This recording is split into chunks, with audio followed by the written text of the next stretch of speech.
be on one camera now, okay? Just me and you? That's okay, my friend. No problem. All good? Are you getting, if I've got my hand in my pocket, are you getting that? That's okay.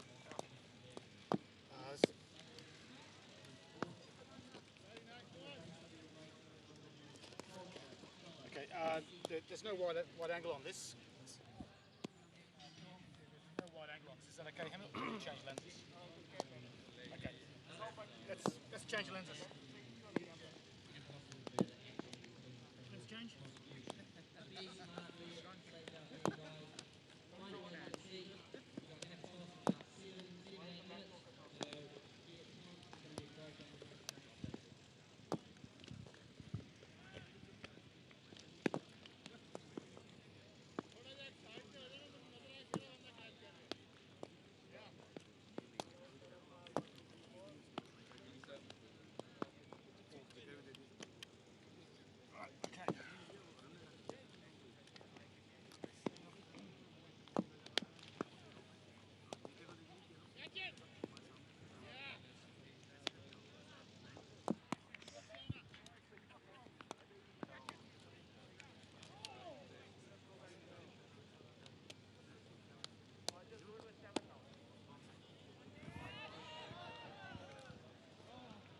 I just did a back focus. Is that any better?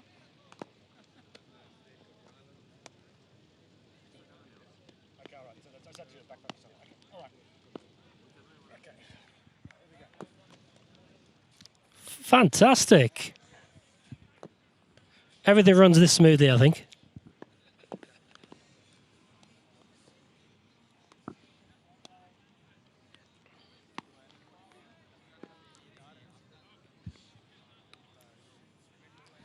A very warm welcome here to the Grange in Edinburgh for this T20 International Scotland versus Pakistan. Scotland riding high after a wonderful victory over England on Sunday, in which 700 runs were scored. Today, they face number one T20 side in the world, Pakistan.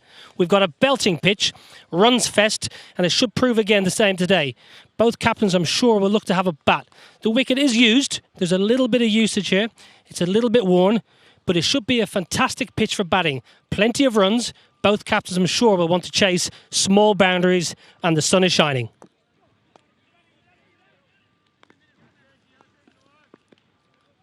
Nice. 60 seconds. I'm a quickie. You happy? You happy with that? Superb. Well done, thank you very much, guys. Well done, mate.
Hi, Hemant. Okay, great.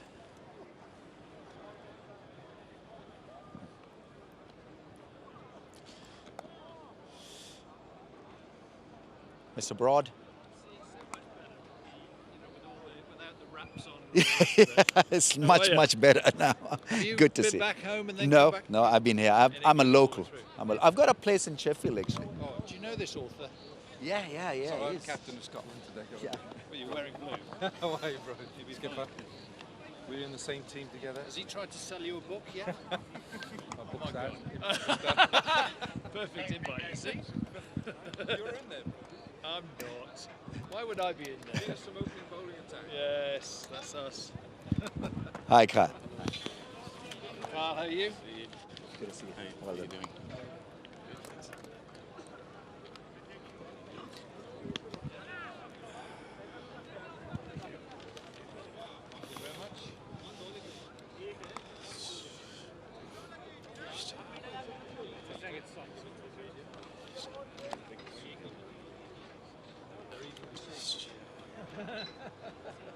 For us to get a little older, to be able to see the problem.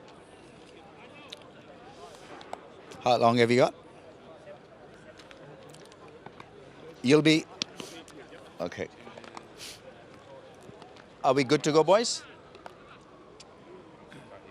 We're all happy, are we? Please. Chris, ready? All sorted? Yeah. Fantastic. Who's got the coin? You have the coin, right? Show me the coin, please. Coin? So everyone stand by for the toss. This is like... Yeah. 10 seconds. Right. 9, 8, 7, 6, 5...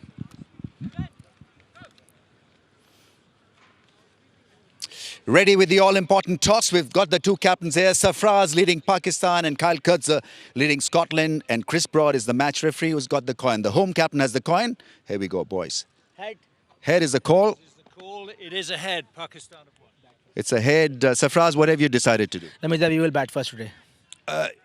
They were very good against England. Do you fear them today? Amit bhai, T20 team is not an easy game. Every team is good on their day. Their team is playing. Their team is good. But the way they're playing is very good. Yeah. What do you make of the pitch conditions? Amit bhai, it looks like a good batting pitch. A little bit slow on the second inning, so that's why we bat first and hope to see good score on the board. You've got almost a brand new set of players for T20. Does that make your job easier or difficult? Amit bhai, the good thing is we have couple young players, so it's very good to play with them. So I'm very enjoying these teams. All right, all the best. Thank you. Right then, a massive game against England, and now another scalp to be have on this sunny day at the Grange. Are you looking forward to this contest? Yeah, look, the sun's out. Obviously, the spirits are really high from the other day, but we know we're turning up against a quality opposition today, and we know it'll be a hard-fought game. What makes Pakistan tough to beat? Look, I think they're obviously number one in the world. They've got skills all around with the new ball, with the old ball, and clearly with the bat. There's some dangerous players who can hit the ball at 360 degrees. So, look, it's hard to tie them down. They're a strong unit, and they deserve to be where they are right now. Yeah. If Pakistan's strength is spin, you guys played spin extremely well against England. Is that going to be repeated again today? Look, I hope so. Look, you have to be able to see more spin. Like we've got guys throughout our lineup which are positioned because of their skill sets, and we believe that they're in there and they have the ability to take on whatever comes at them.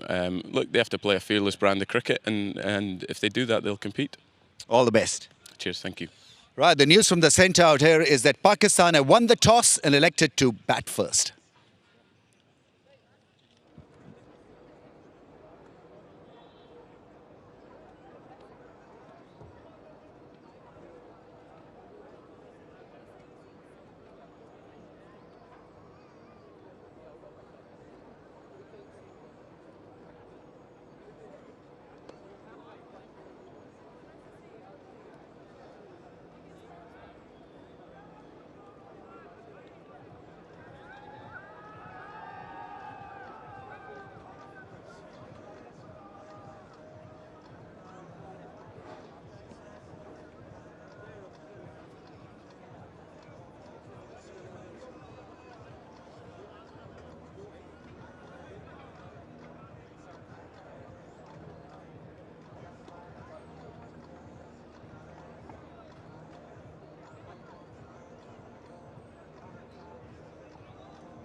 उठा दें करें भाई बस ready ready Yep.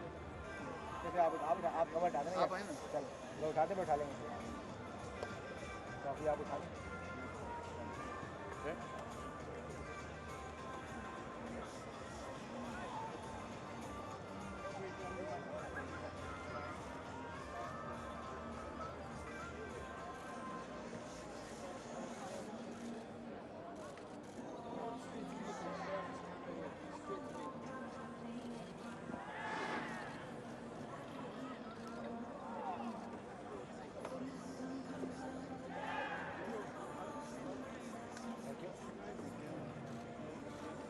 Just one more, just last one. That's fine, thank you. Thank you. Best of luck. Cheers. Thank you. See ya.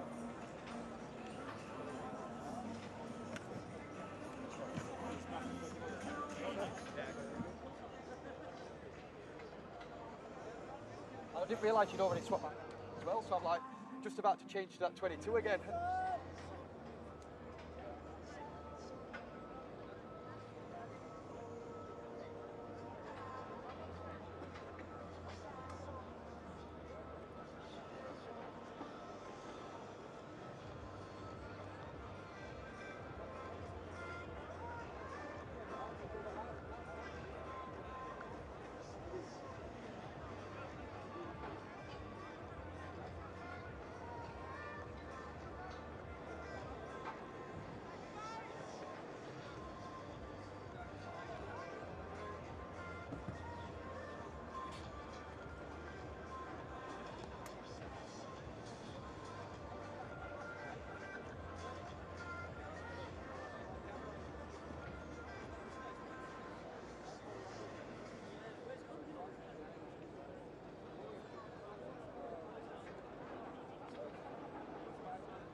The crowds are making their way in, the seats are filling up fast, and I can feel the atmosphere building.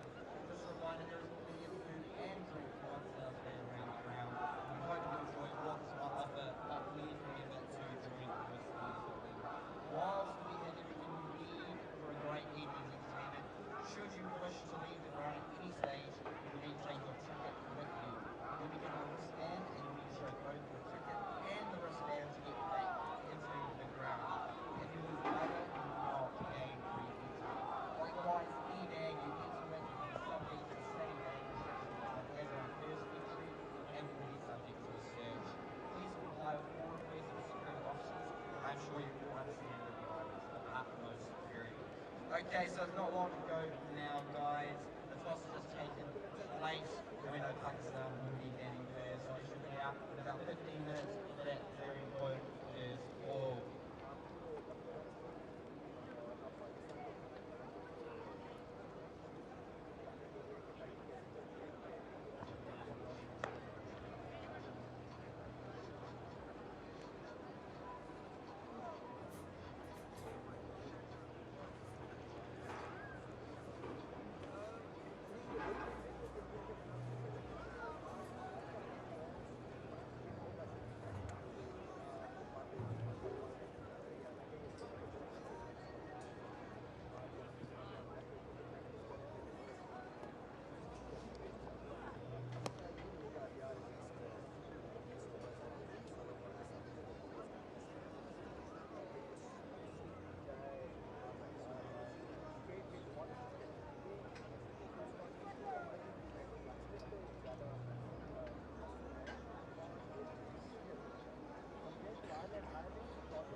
And this is my commentary mic here.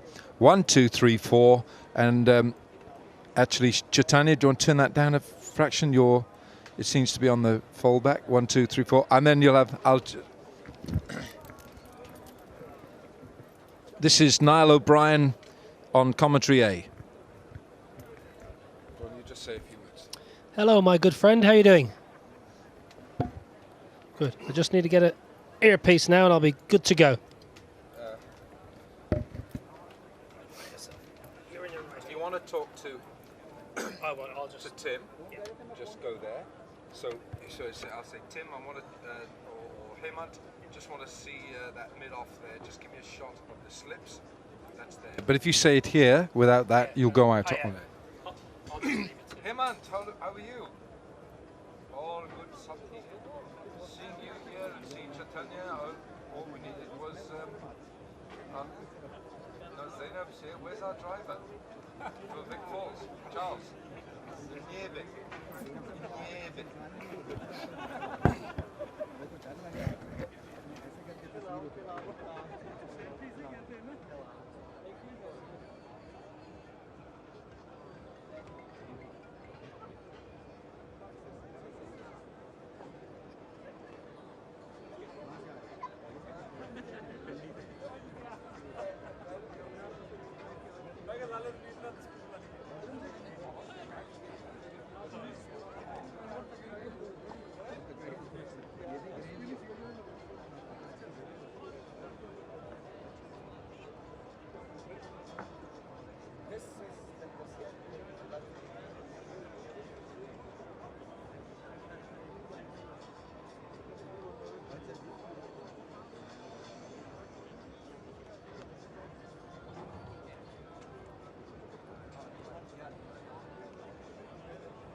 Very good afternoon to you wherever you're watching. It is the first of two T20 internationals coming to you live from the Grange Cricket Club in Edinburgh, Scotland.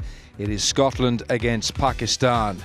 Scotland have just pulled off one of the most remarkable wins in an ODI in their history, and today they face the leading T20 side in the world in the ICC rankings. Pakistan are number one. It's a glorious day here in Edinburgh, and there couldn't be a better backdrop for this match. The two matches today and tomorrow, so not much breathing space for the teams. But this comes after Sunday's dramatic win here when Scotland beat England, the old enemy, by just 6 runs in a fantastic game of cricket. And let's hope that they've recovered from the celebrations from that amazing day. Over 700 runs scored in the day there, and Scotland, they played a remarkable brand of cricket, and the fans, the youngsters, they enjoyed the intimate atmosphere here at the Grange. And Niall O'Brien, former Ireland wicketkeeper batsman, alongside. Niall, you've had your moment in the sun with Ireland. What about Scotland's here? Yeah, first of all, fantastic to be here in Edinburgh for this wonderful cricket match between Scotland and Pakistan.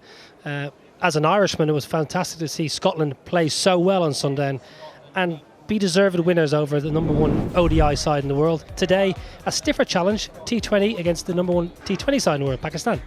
Yeah, well, just to recap what happened on Sunday, Scotland, they were put into bat 371 for 5. Kalin Mcleod, 140 not out.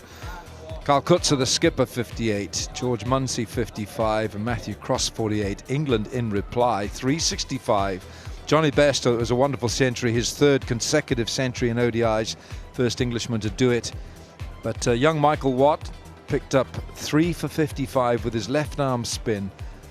Alistair Evans and Richie Berrington picking up a few wickets there. So Scotland winning in the last over by 6 runs.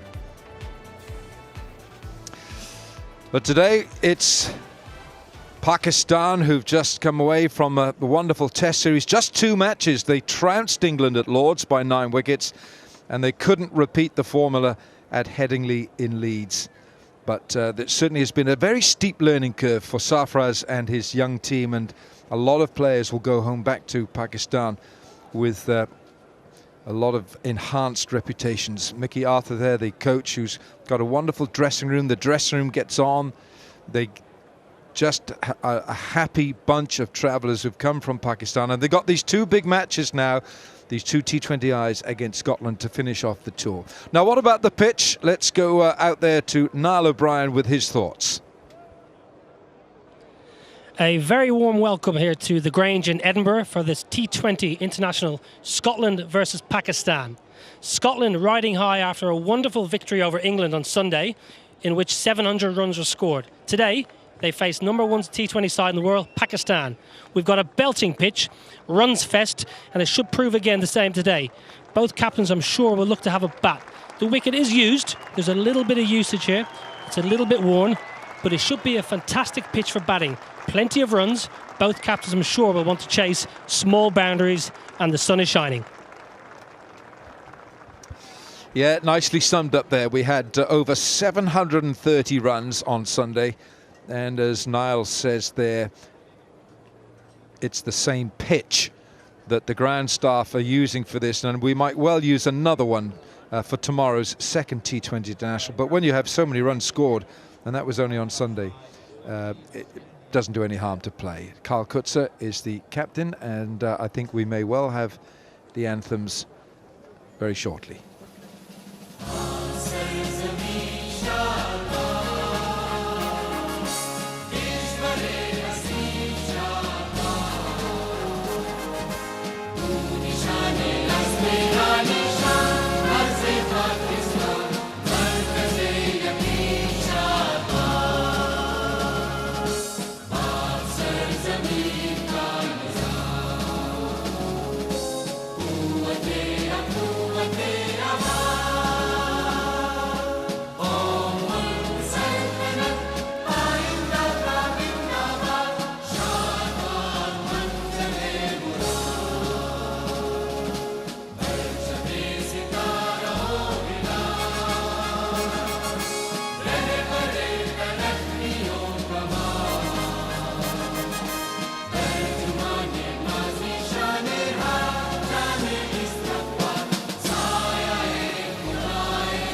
Well, the flower of Scotland, it's always an emotional rendition whenever that is sung in these parts. Now the toss on a warm day here today, that'll be crucial. Great weather forecast. Let's go to the middle and Ramiz Raja. Ready with the all-important toss. We've got the two captains here. Sarfraz leading Pakistan and Kalin Mcleod leading Scotland. And Chris Broad is the match referee who's got the coin. The home captain has the coin. Here we go, boys. Head is the call. It is a head, Pakistan. It's a head. Sarfraz, what have you decided to do? That means that we will bat first today. They were very good against England. Do you fear them today? Amit bhai, you know, T20 team is not an easy game. Every team is good on their day. That team is playing, that team is good. But, you know, the way they're playing is very good. What do you make of the pitch conditions? Amit bhai, it looks like a good batting pitch, a little bit slow on the second inning. So that's why we bat first and hope to see good score on the board. You've got almost a brand new set of players for T20. Does that make your job easier or difficult? Amit bhai, the good thing is we have couple young players, so it's very good to play with them. So I'm very enjoying these teams. All right, all the best. Thank you. Right then, a massive game against England and now another scalp to be have on this sunny day at the Grange. Are you looking forward to this contest? Yeah, look, the sun's out. Obviously, the spirits are really high from the other day, but we know we're turning up against a quality opposition today, and we know it'll be a hard-fought game. What makes Pakistan tough to beat? Look, I think they're obviously number one in the world. They've got skills all around with the new ball, with the old ball, and clearly with the bat. There's some dangerous players who can hit the ball at 360 degrees. So, look, it's hard to tie them down. They're a strong unit, and they deserve to be where they are right now. If Pakistan's strength is spin, you guys played spin extremely well against England. Is that going to be repeated again today? Look, I hope so. Look, you have to be able to see more spin. Look, we've got guys throughout our lineup which are positioned because of their skill sets, and we believe that they're in there and they have the ability to take on whatever comes at them. Look, they have to play a fearless brand of cricket, and if they do that, they'll compete. All the best. Cheers, thank you. Right, the news from the centre out here is that Pakistan have won the toss and elected to bat first. Now we'll look at the Scotland team. It's a familiar lineup from the top with Kalin Mcleod and George Munsey. And, well, Niall O'Brien, you just run us through that team, and especially a big day here for Hamza Tahir. Fantastic to see a debutant, Hamza Tahir. Alistair Evans will open the bowling. Sarfraz Sharif, Matt Cross, very good keeper. Leask is an attacking batsman, off-spin bowler. Young Dylan Budge made his debut on Sunday against England, so a fantastic occasion. And as we said, it's a beautiful pitch, the sun is out, and a #1 team to beat. Fakhar Zaman, and of course he has joined the tour as a specialist T20 opening batsman. Man of the final in the ICC Champions Trophy at the Oval last summer when he scored a century against India in that final. Fakhar Zaman with an impressive strike rate of 134. And he's joined by Ahmed Shahzad, the mercurial Shahzad is back again. A fine cricketer, making a comeback here for Pakistan on his day, as destructive as anybody. But we'll see how Scotland cope with his ferocious hitting today. Starting with a slip. And that'll be a wide ball to start. A wide ball delivered by Safian Sharif, who had the pleasure of getting the final England wicket on Sunday as Scotland pulled out the most audacious of victories. Yeah, very handy bowler, Sharif. Can get a little bit of swing, as you saw there. Normally away to the right-hander. Good pace, mid-80s. Just starting that one a little bit too straight, but a handy new ball bowler.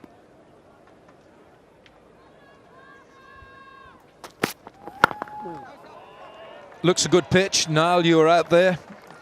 Looks a pitch to be a batsman, if you ask me, Wilco. Fantastic. A lot of runs on this pitch, I would think, today. And just watching the game on Sunday from far afield on the TV, it just looked like good cricket shots. So I think today will be no different. Just good cricket shots. You can trust the bounce. Small boundaries, 62 metres sideways, 60 straight, and a very quick outfield. Economy rate is below 8 for Safian, who was born in Huddersfield in Yorkshire. He's tall, gets a bit of bounce, hits the top of the bat, and Fakhar Zaman is off the mark. And what a wonderful occasion for Scotland. You know, you get a great victory on Sunday over England, the old enemy. A great chance to show their skill again against the #1 T20 side in the world, Pakistan. A good crowd in thus far. I think still making their way through the turnstiles. There should be a big crowd come the evening. There'll be a large following for this man wearing 19, Ahmed Shahzad, who's making his comeback to the T20 Pakistan team. He didn't play in the 3 T20Is against the West Indies in Karachi. And Pakistan won that series 3-0. In fact, Sarfraz has won every series he's been captain of, and that's why he's led them to the #1 team position in the ICC rankings. It's a nice way to get off the mark. Just a little nudge for Ahmed Shahzad. Always nice to get off the mark, yeah, making his comeback. And, you know, even in T20 format, you just want to get off that dreaded duck. So he'll be feeling a whole lot better about himself. Scotland have started well. Sharif has hit the pitch hard. He's got a slip in place. There's a little bit of swing. Obviously, Pakistan choosing to bat first with the spin options later on. But I don't think Scotland will be too perturbed by chasing today. Kalin Mcleod is standing quite wide at first slip. Short. Pulled away, hasn't really got hold of this Fakhar Zaman.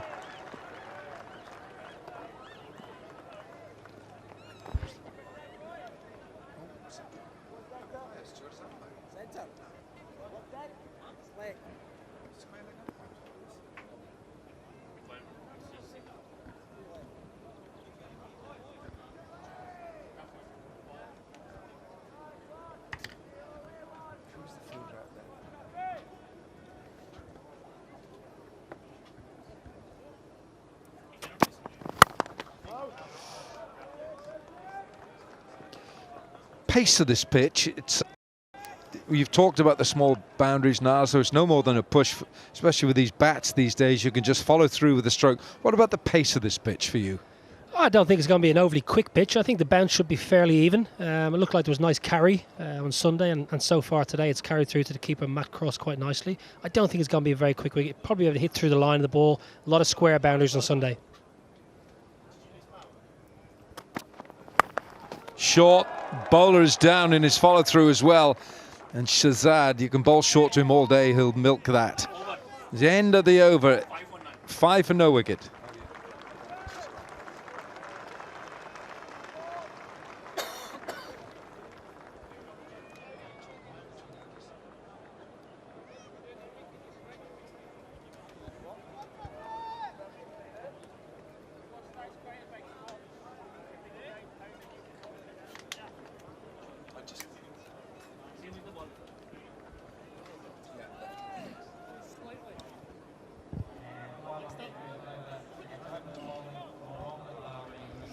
Five on the board after the first over, and we're going to see left arm spin from Scotland.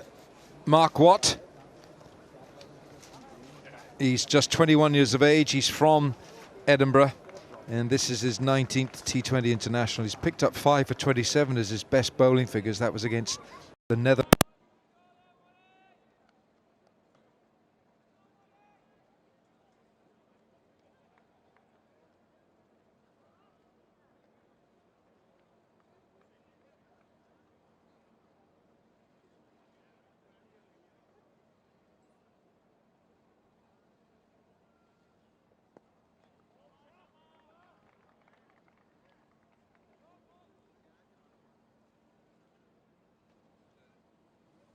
Up the wickets of Jason Roy, Sam Billings and Moeen Ali.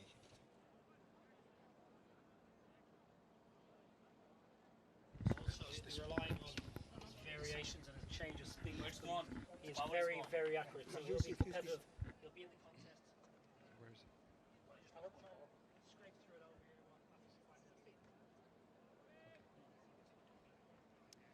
So left arm spin. Mark Watt, he's just 21 years of age. Daunting prospect. You're expected to, you're playing against the #1 T20 team in the world. You've got to be up for the contest. Yeah, certainly. He will definitely be up for that. He's a very competitive person.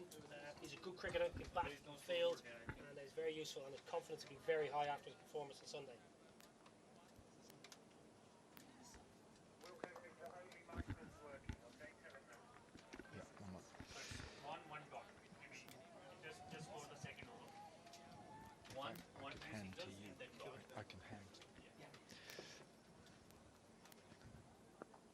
Nicely flicked by Shazad. Man out there, you'd expect just a single from Shazad. He looks in pretty good touch. He didn't play against the West Indies in the 3 T20 series, the 3 matches in Karachi at the end of the PSL. Pakistan 8 for no wicket. Oh, that nearly took the umpire's head with it. That's very powerfully hit by Fakhar Zaman. First boundary of the match. Fantastic strike by Fakhar Zaman, straight over the bowler's head. Never a fielder there. Mark Watt, absolutely no chance. Pakistan moving on to 12 for no wicket in the second over.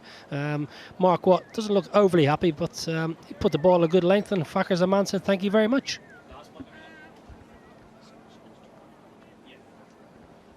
Yeah, there could be a bit more coming from Fakhar Zaman. He's a very bottom-handed player. Ooh, and that's a good length from Mark Watt. It's the end of the over, 2 gone, 12 for no wicket.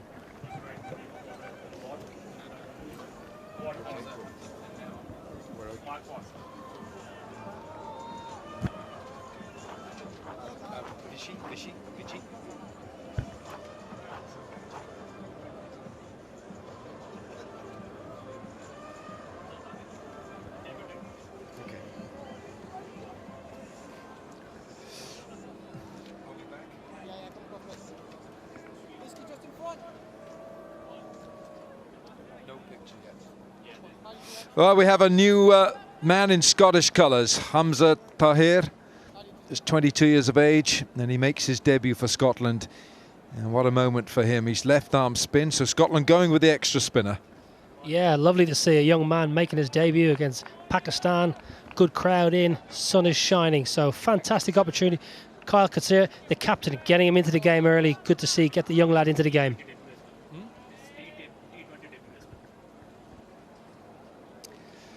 Well, it's his T20 debut as well as his debut for Scotland, but I would imagine there's a few butterflies flying around in that tummy right now. I would think so. It's just wants to get this first ball out of the way. Nice dot ball to get him going here, settle him down.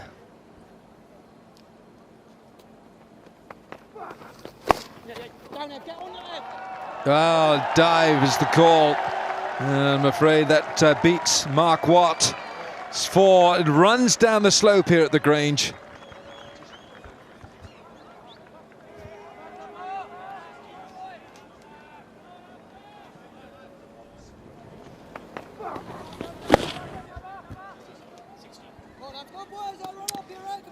That's the kind of thing that you want your fielders to. You pounce on anything. 16 for no wicket. But he's gone for him straight over mid-off. And it's no more than a push from Ahmed Shahzad. Umpires trying to get clarification whether it's 4 or 6. Looks 6 to me, but Shahzad, boundary 4, but Shahzad just taking a couple of steps down the pitch. It's only a little chip. That's all it is, a little chip. And just one bounce into the dugout. Was it 4?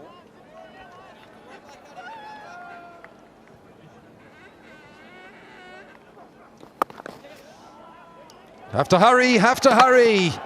A direct hit might well have done the job. Well, good to see from Pakistan. You know, a couple of boundaries and looking to rotate the strike. It might have been quite tight with a direct hit. Richie Berrington, the fielder. Yeah, I think he was always home, but clearly they don't want young Tahir to settle down here. Shahzad's gone after him straight away. Very much so, yeah. He's obviously looked a bit nervy, but Pakistan have pounced on that and they're seizing on the opportunity to take advantage of the debutant. Doesn't seem to be using a lot of his front arm, quite slingy, but he needs to settle in here quickly because otherwise this over can get away from him very, very quickly.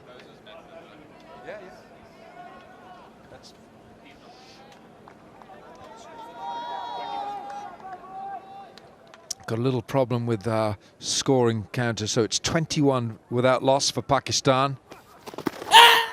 That's worth a shout, but it looks to me like it's missing leg stump.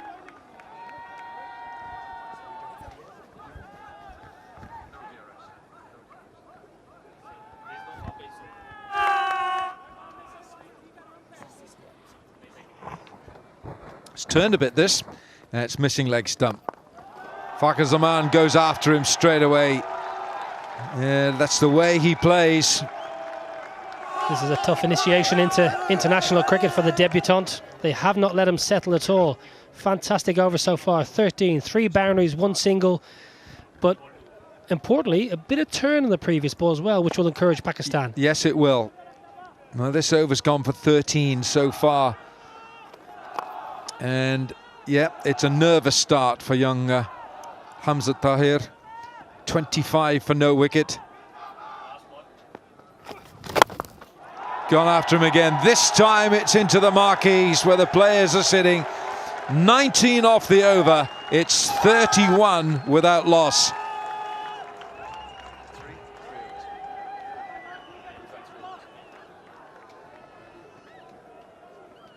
Isn't there any scoreboard in the ground? There's one here. Where? So maybe Hemant can show it on camera, sir. And There's an electric one here.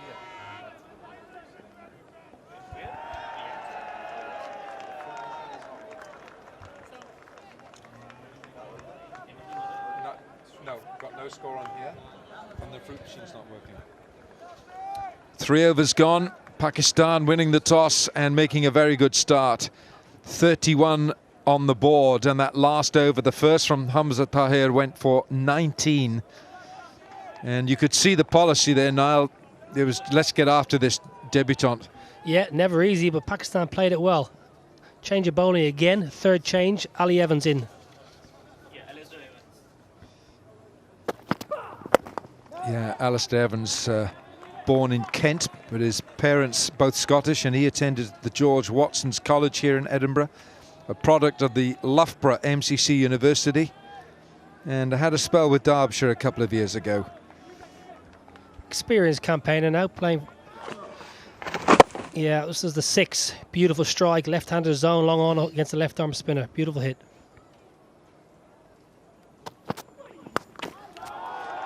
Nearly took the square leg umpire this time. In fact, I think it did. I think it actually brushed him on the way through. It's Alan Hago. That square leg. Did it? I think it hit him, didn't it? He got hit there. I think he saved Scotland 3 runs there.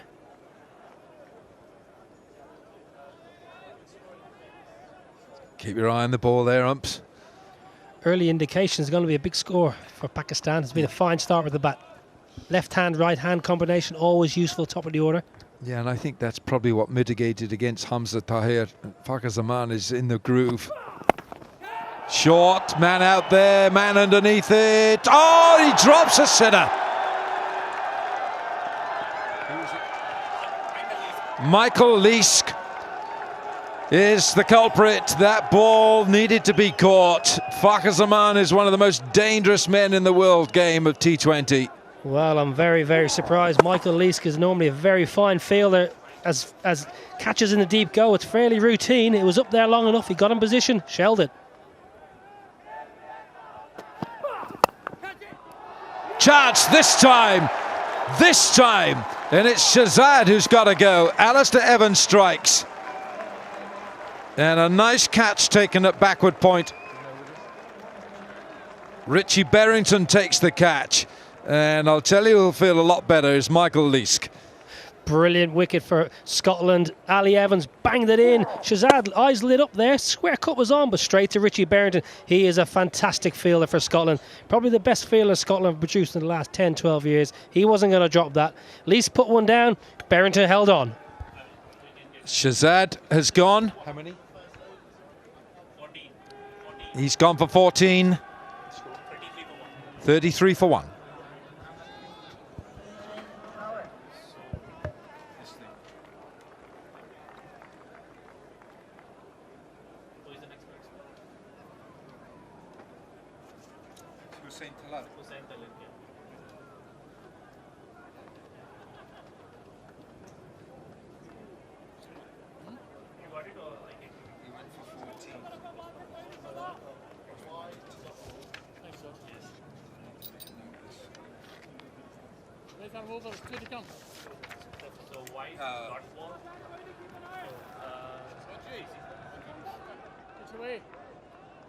Centre. Wide.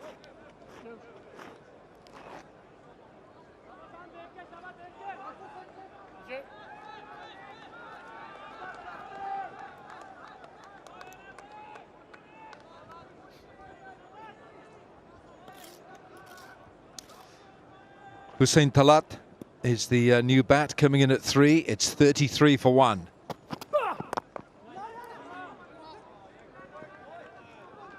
Well, two lefties at the crease. Made his debut recently against the West Indies as a Islamabad United player. Fine talent in the Pakistan ranks, very highly regarded by coach Mickey Arthur. Two left-handers at the crease, so interested to see what the Scotland skipper does with the bowling changes now.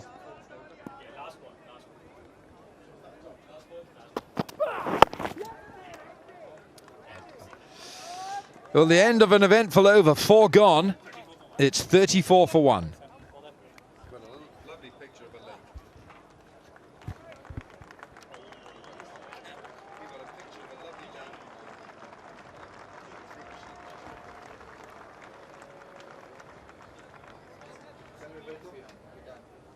Are we done? Are we done? Are we? I'm going there.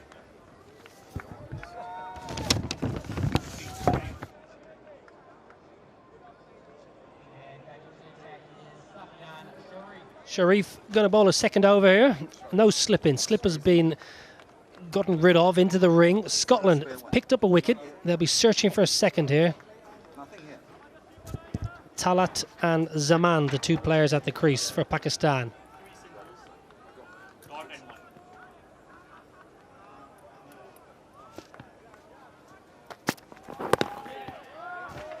Sharif bowls a good line length, just dropped down to third man for a fairly easy single. As Scotland trying to ease their way into the game. They've had a bit of a difficult start, a couple of good overs for Pakistan, but Scotland will be looking to finish this power play strongly here and get a couple of wickets. Yeah, wicket does help. We saw a sitter being grassed and then a catch taken at point. This was a dolly. Fakhar Zaman, well, it's a costly drop because he can make you pay for sure. Nice stroke out to deep square leg. They'll be coming back for 2 here. In and out quickly. Good throw, good work by the keeper, but an easy 2.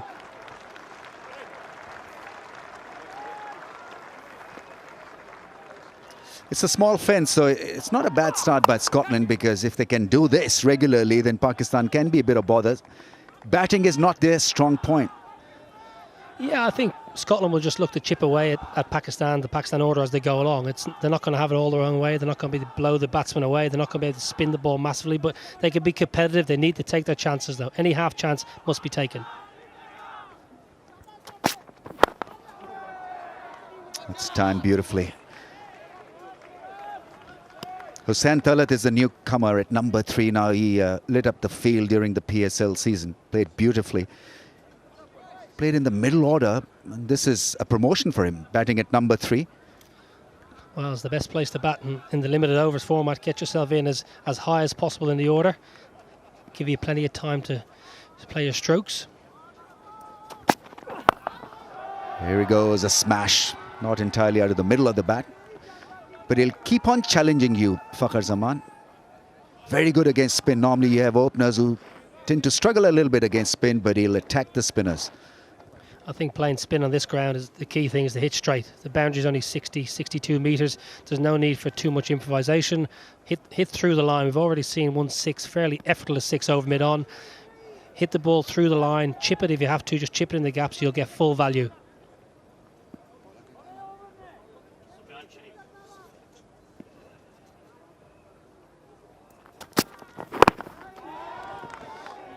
Hit the bat hard this time, Sufyan Sharif. Such a big test for a bowler on this track. You've got to get it absolutely right all the time, and that's added pressure on you. Yeah, the T20 cricket, you know, the pressure's always on the bowlers. You just got to be fairly thick-skinned. If you get it wrong and it goes for 4 or 6, you've got to just kind of wipe your hands and say go again. The important thing is the next ball you're right on the money and hitting that good line and length, hitting the splice of the bat hard.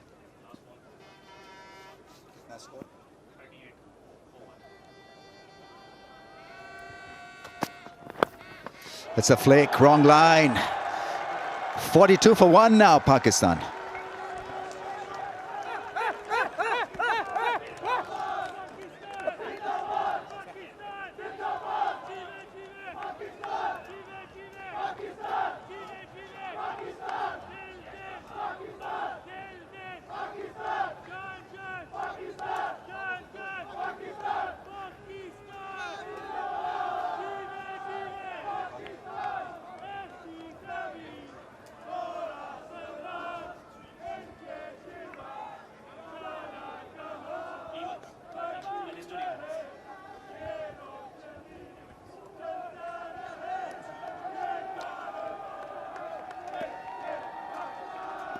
A lot of support for Pakistan.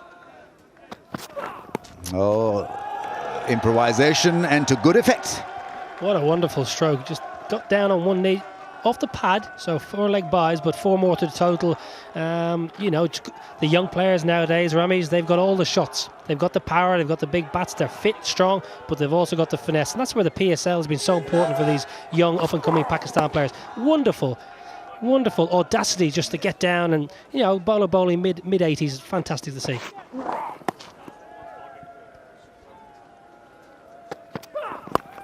That's gone up in the air. Keeper should take this. It's a sky and easily taken, and Fakhar Zaman has been dismissed. Huge wicket. Ali Evans doing the business again. Cross the line, straight up in the air. Simple catch for Matthew Cross. He wasn't going to make a mistake. Scotland have picked up their second wicket, crucial second wicket for Scotland. Ali Evans to the fore again. Yeah, I could have threatened him badly. Missed a deep backward square leg. This went straight up in the air, trying to play the pull shot. And easily taken by the keeper. Top edging that one. So Pakistan lose an important scalp. Fakhar Zaman is gone. 46 for 2.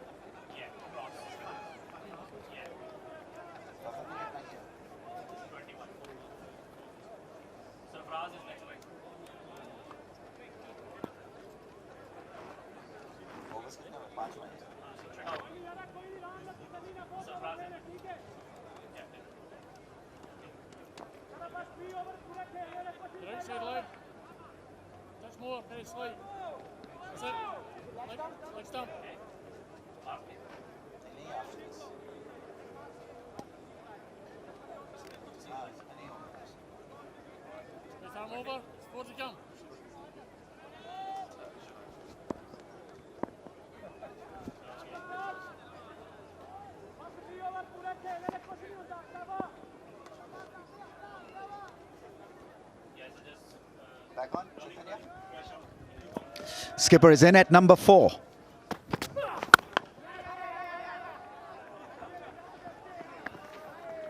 There's been quite a heated debate back home regarding the skipper's form with the bat, so he's decided to promote himself to bat at number 4. Now, Fakhar Zaman could have been absolutely lethal in such a situation on a beautiful batting day. Missed once, and they didn't miss him twice.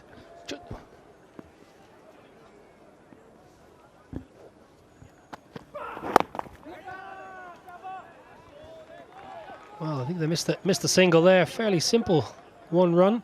The skipper's come in at number 4. Interesting, you say, promoted himself when he's not playing quite so well. It's a nice luxury to have as a captain, isn't it? I remember Imran Khan doing that during the '92 World Cup campaign that we won. His bowling was completely off, struggling with his shoulder injury, and so he decided to promote himself at number 3, and he batted superbly. Not bad figures for Evans.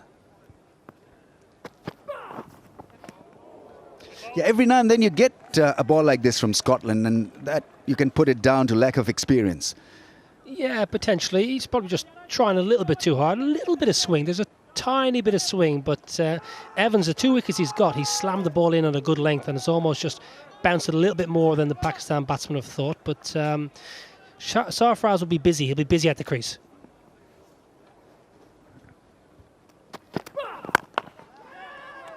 A nice early call this time from the left-hander.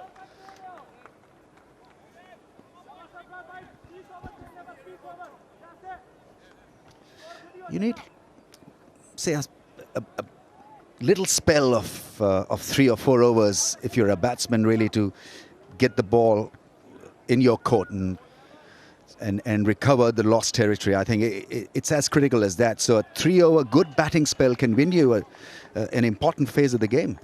Yeah, on the flip side, 3 or 4 bad overs with the bat and good for the bowlers can really put them on top. So I'll keep on doing that. He's very good at nudging the ball and placing the ball into the gaps. And 50 is raised at the end of the 6th.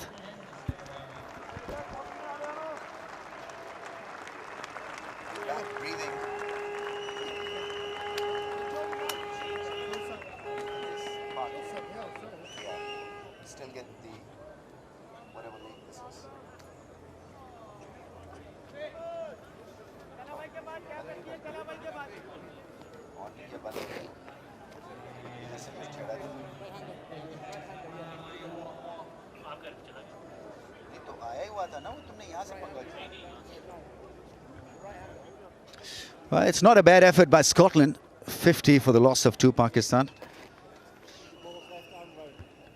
A bowling change for Scotland. Mark Watt's going to come into the attack again. Scotland's skipper ringing the changes. Pakistan captain's call for the hat. So he's got rid of the helmet. He's got his cap on. You mentioned about his batting woes of late, but his captaincy's been fantastic. You can't question his captaincy. His record, especially in this format, and obviously Champions Trophy winners, absolutely wonderful. Yeah, he leads them extremely well. He's an expert at limited overs cricket. He's still learning when it comes to test match cricket. At times he just loses a bit of edge in difficult sessions. But in T20 and one day is absolutely first class.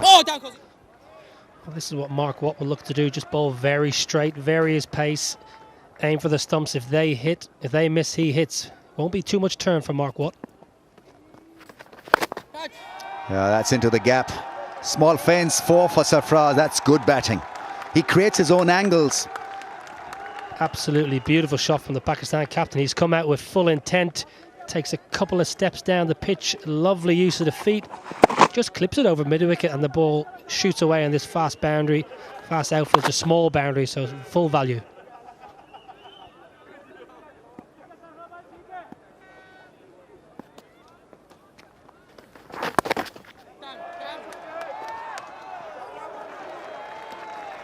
Yeah, his range is immense, so you can see him flicking the ball over mid-wicket to the very next ball. Wanted to guide it through the slip area. So very efficient when it comes to rotation of strike and working the ball with his wrists. Typical wicketkeeper, really, isn't he? He's got the power, but he's also got a bit of finesse, a bit of cheek. Nice to see him playing so well and keeping wickets so well, actually, in England. Fantastic. Took some great catches in the Test series.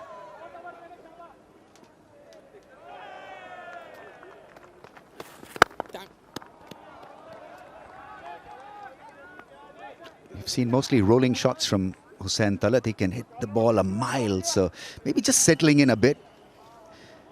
Still new at international level, Hussain Talat.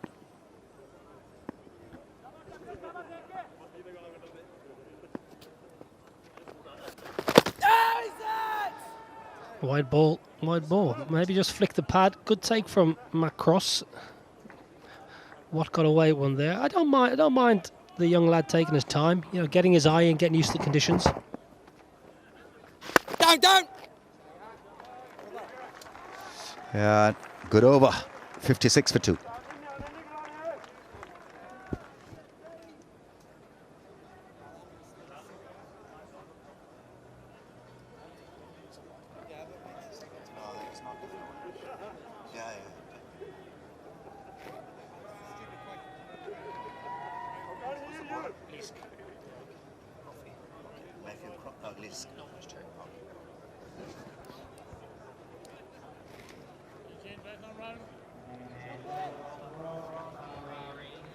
Scotland have been competitive in the first part of the show. 56 for the loss of 2 Pakistan.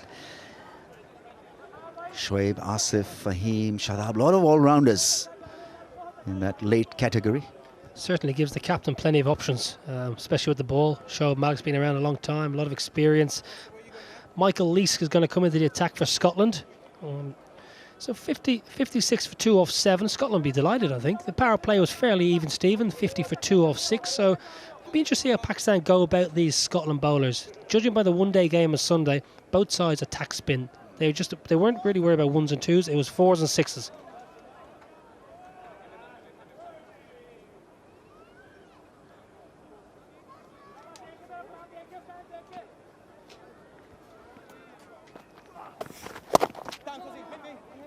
You've got to find the gap, otherwise it's difficult really to run a quick single on this small ground.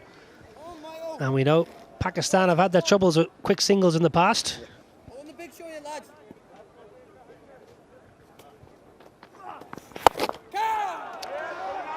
Big shot down the ground on the bounce to the fielder. Yeah, I think he was looking just to chip him over extra cover, but he got a little bit straighter than he wanted. Good start from Leask. You know, Scotland will be looking to contain, looking for the batsman to make a mistake. Sarfraz He likes running the ball down to third man. His bowler's bowling around the wicket. He's going to give him the angle for that little dab, so it'll be interesting to see if he goes with that option.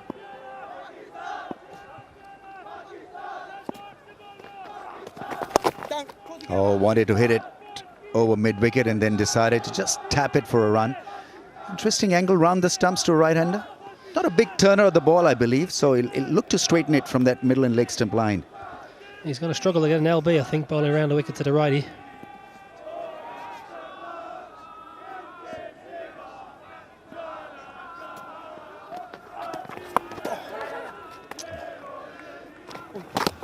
Excellent start by Lisk. Shortening the length. Hussain Talab threatening him to go downtown and then had to change angles once again. So, very good start. He stepped out of his crease fairly early there, Hussain. So, at least saw him coming, just dropped his length bat. Very good bowling. Goes big into the gap once again, and that's well done, well fielded, blocking it back into play. Dylan there doing a very good job. Dylan Budge, fantastic. Made his debut on Sunday. He's had a prolific start to his season here in Scotland. It runs every time he takes the wicket, and he deservedly got his call up for Sunday's ODI. Here he is playing in front of another good crowd. Sun on his back, loving the worship for that bit of fielding.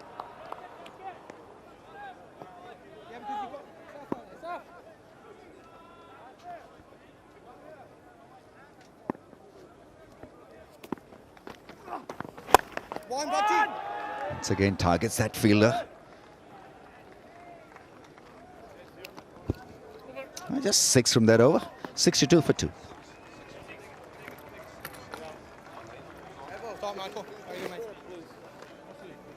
Right hand, yeah. Safi's out there. You're right. Yeah. What do you want, Bez? What would you prefer? You tell me. Oh.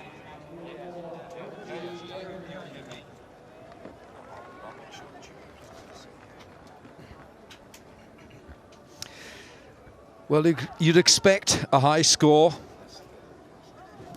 Edinburgh Castle just looking down onto this wonderful cricket ground, the Grange Cricket Club. And what a sight it is. Well, somebody who knows this ground as well as anyone is the gentleman sitting next to me, Preston Momsen, former captain of Scotland. Looks way too young to have given the game up, and I'm going to try and coax him to come back to play. Preston, good to have you with us here on broadcast. Thanks very much, Alan. Absolute pleasure to be here and to see Scotland doing so well and putting up a fight first up here. Great start to this game. Yeah, it certainly is. What a day. I mean, Scotland do throw some great parties, and they get the weather for it as well. Sunday, that marvellous win over England. And a nice take by Matthew Cross. A real sense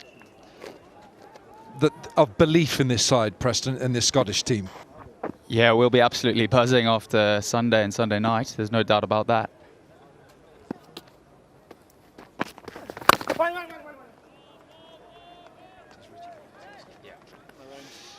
Scotland have got quite a few sort of medium pacers, but these boys in the last few years that I've been watching you, Scotland, they've become very dependable bowlers. Yeah, Richie's one of our most experienced campaigners. He's very good at this job. Keep her up, change of pace. This is obviously a used wicket now, so he'll really come into his own and bowl to his field. He knows exactly what he's trying to do here, and I think we've been very good so far in the first 7 overs at doing that.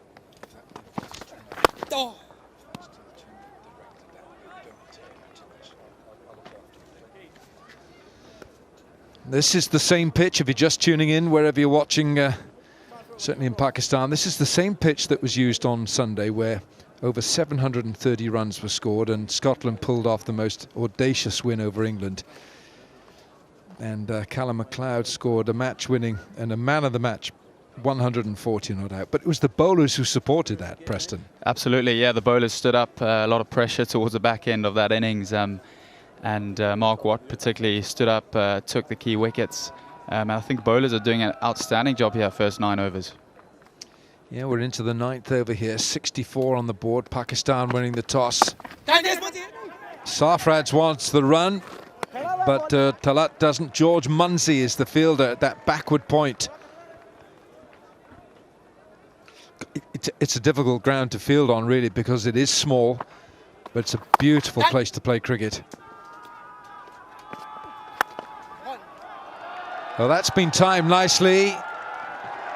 And it's going to be 4. That was a real chase. Dylan Budge out there was sprinting like a 100-meter athlete. He's good in the field, Budgie. This is home ground, so he knows the contour as well here.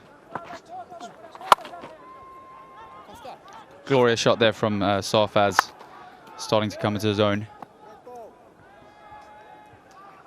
Well, Sarfraz, his returns, his runs have dried up in the last 8-9 matches, and he's promoted himself here. He's coming at 4. 16 from 14, the skipper. A bit of a bottom hand. Oh, I'm not sure how you describe that, but the timing wasn't there. He's got the one. I think both batters sort of taking their time here. 69 for 2 after 9.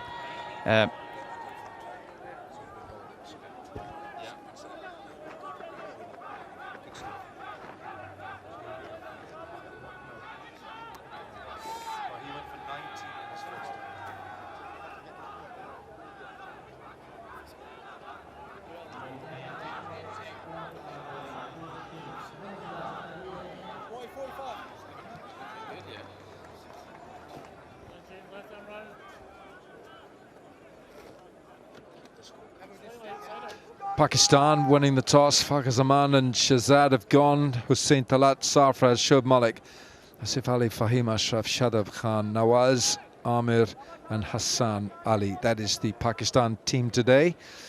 And we've got a debutant playing for Scotland. He's going to bowl his second over now. Hamza Tahir. He's just 22 years of age. His first over went for 19, so he's going to be a touch nervous. Pressure's on. But we out the power play, so he's got his men back. Let's see how he handles this. He's also coming in from the other end. He's coming in from the Inverleith end, where he did start off at the Pavilion end, and that was Richie Berrington, one of the better fielders in this Scottish team. Yeah, he's been the cause of many a run out in his career. Good start from Hamza back into the attack.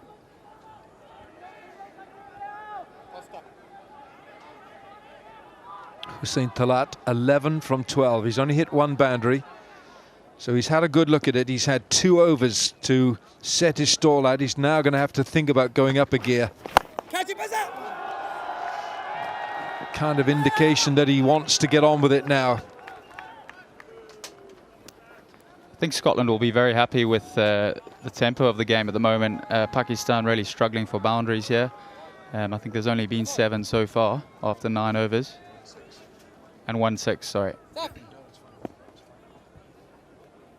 think they've done extremely well. We're into this 10th over. Oh!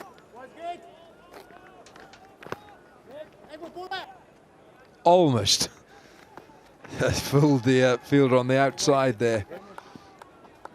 But this is a Scottish team that believes, now that they've taken down England, and England are the #1 ODI team in the ICC rankings, and Pakistan as the #1 team in the T20 rankings in the ICC. Once you start believing, anything's possible. Wide man underneath it, can only watch it go past him. That's been struck hard by Sarfraz. High-class cricket shot there, just giving himself room, opening up the gap at extra cover. And a lot of power there, 1 bounce 4. Again, pressure back on Hamza here. Yeah, they went after him in the first over as well.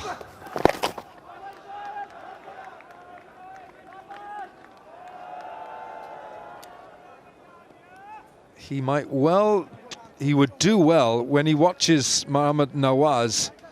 This is the young Hamza Tahir getting his cap. I beg your pardon, it's a team talk by Calcutta before the match got underway. Hoiked, and it's 4. So a little bit more punishment for Tahir. 10 overs gone, 82 for 2.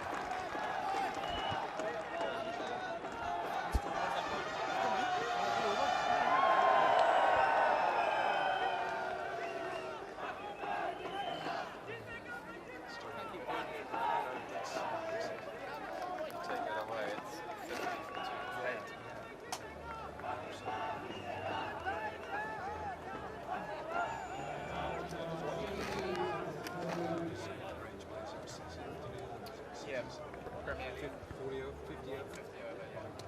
at what time? 12? 12 o'clock start.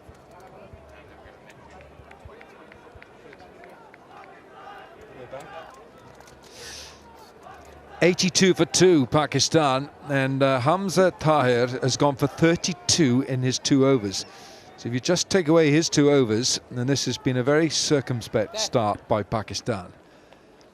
Now you'd think that Sarfraz now has just played a couple of shots as if to illustrate that he's got to get on with it now.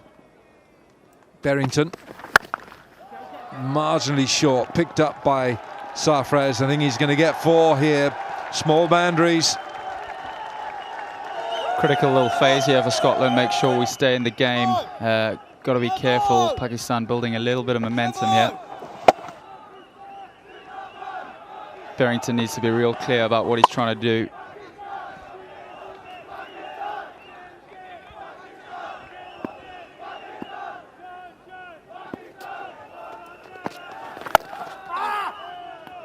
Yes, Sarfraz admonishes himself for not making more of that. He wanted that. It's a shot he plays to a bit of width.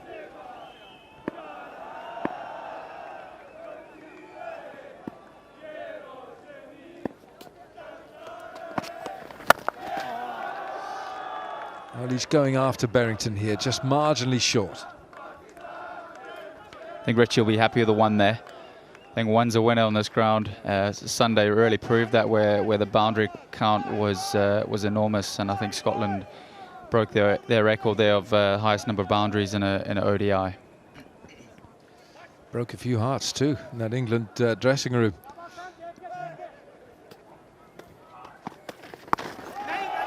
Out. Hamza Tahir takes the catch, and Hussein Talat, it was a premeditated shot, and Berrington picks up the wicket, and it's 87 for 3. Key timing for that wicket. We were just speaking about Pakistan building a bit of momentum there, and Richie has delivered. Yeah, the shot was perfectly played for Scotland. So Hussein Talat, he's gone for 18, and Pakistan in the 11th over, 87 for 3.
New batsman is the highly experienced Shoaib Malik. 97 T20Is, strike rate 119, 650s in there as well, and he's approaching 2,000 runs in T20 cricket, T20I. He's off the mark straight away. Might think of a second here. No, he won't. Dylan Budge, the fielder, he's quick. Excellent again from Dylan Budge. Okay. Again, Richie very clear here. Pace off the ball, and it's just not quite there to get over Hamza Tahir at fine leg, and he's done the job. He's taken a key wicket at a key time. That's a wide.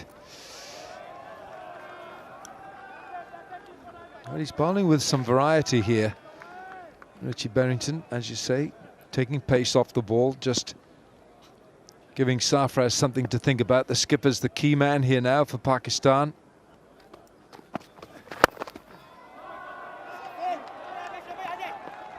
Sarfraz wants the second, and he'll get it.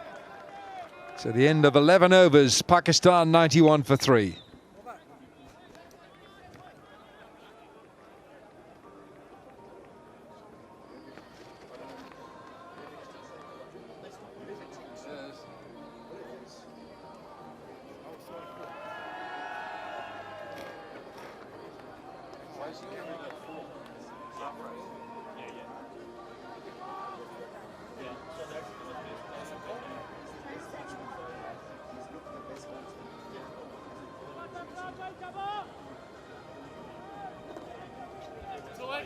Every Pakistan player's got a start. Fakhar Zaman 21, Shahzad 14, Hussain Talat 18, and Sarfraz 29 from 22. Shoaib Malik has just come in. Still plenty of batting to come. Asif Ali, Fahim Ashraf, Shadab Khan, and Mohammad Nawaz, and Mohammad Amir can bat as well. There's one bowler there who's taken a bit of stick. Hamza Tahir, 2 overs, have cost him 32 runs. Captain's kept the faith, though. He's still on here, which I like to see.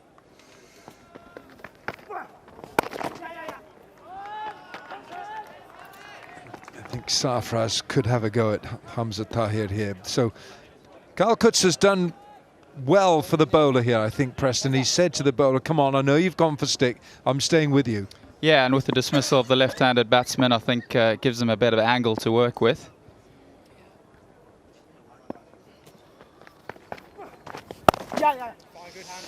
Point I'm making about Hamza Tahir, he doesn't use that left arm, his right arm, his front arm too much. And when he watches later when Mohammad Nawaz bowls, he's got the most beautiful classical action, left arm spin.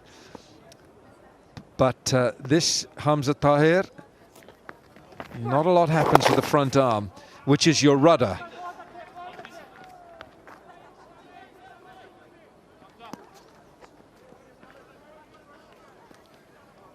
Good over so far from Hamza. Just watch this front arm here. See, it just goes absolutely nowhere. And you get the front arm higher, it keeps your shoulder higher, keeps your action more upright. He's relying purely on the bowling arm and feel. It is something Hamza and the coaches are fully aware of. The key, though, Hamza knows his limitations and he bowls within that. And he's been very successful in the last 12 months.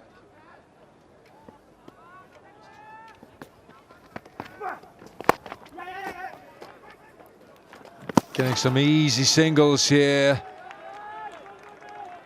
It's good running by Malik and by Sarfraz.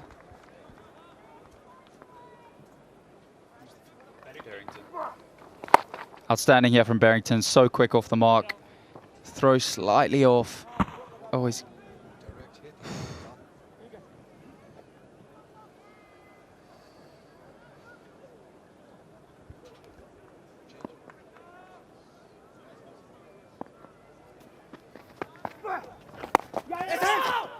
Not this time. Bowler's done well. End of 12 overs. Pakistan 96 for 3.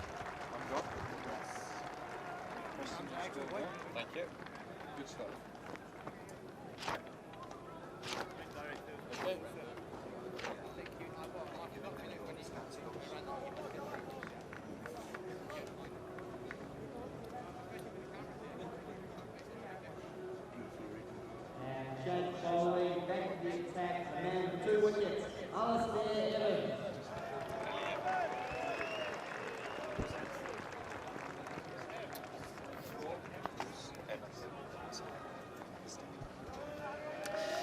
Yeah, meaningful partnerships, but nothing that Scotland can't survive with.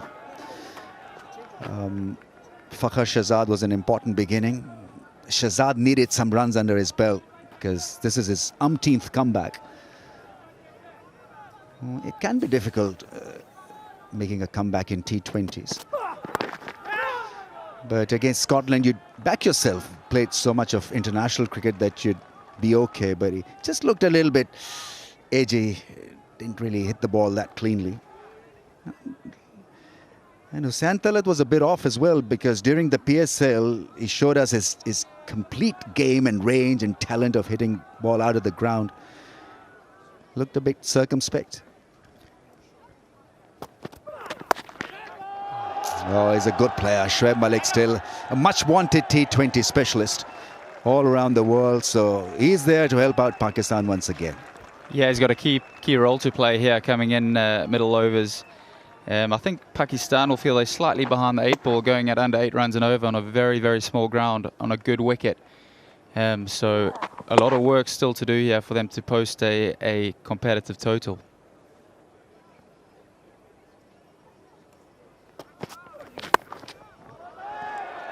Once again, he'll run hard. Another couple for Shoaib Malik. 100 comes up for Pakistan.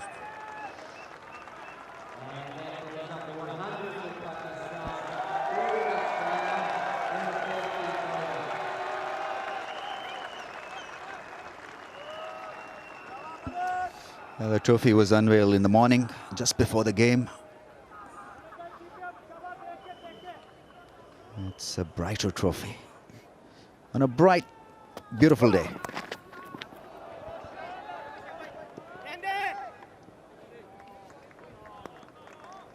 Can't question Pakistan's track record as a T20 side. They're the best side in the world, but somehow you'd want these batsmen to be hitting more sixes.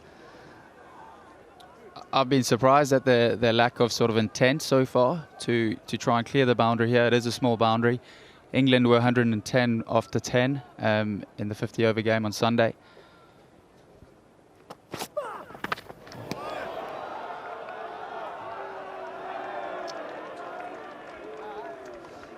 Well, you're not supposed to bowl quick in T20s. It's a bouncer. So it's given as a wide by the leg umpire, and then the officiating umpire said yes, just a little bit above the helmet. Not a bad ball to bowl against Pakistanis that like to drive the ball mostly. I think Ali Evans has used the short ball very well today. Both his wickets coming from shorter pitch stuff. Boys must have done their homework.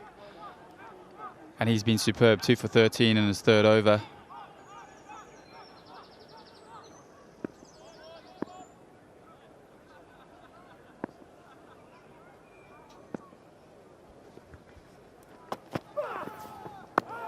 Almost another wicket for the lanky bowler. 102 for 3.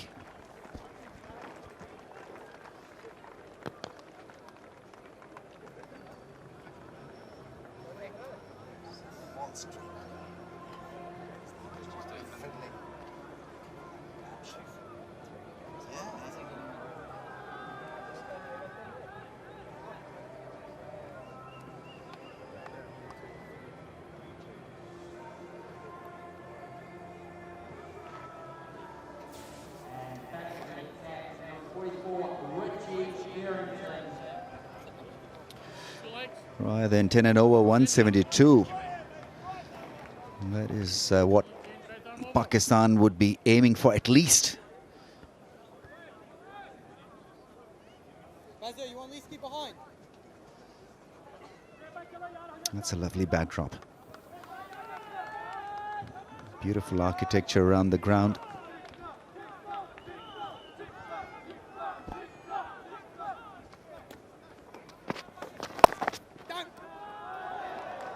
That's half stop, which is not a bad effort at all. Shoaib Malik still extremely fit.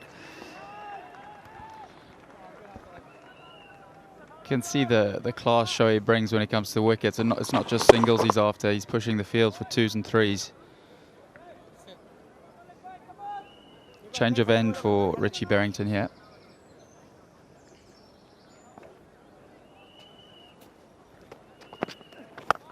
Yeah, goes big. That's more like it. 6. Quality from Shoaib Malik.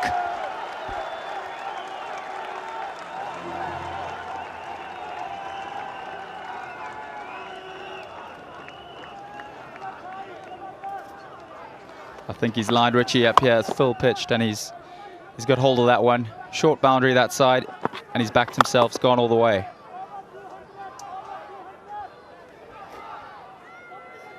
A very clean swing of the bat, a clean shot. Look out for his straight 6s as well. He's massive against spin over long on and long off.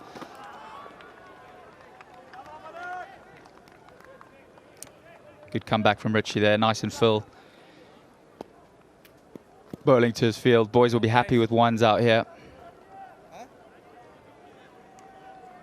Seriously?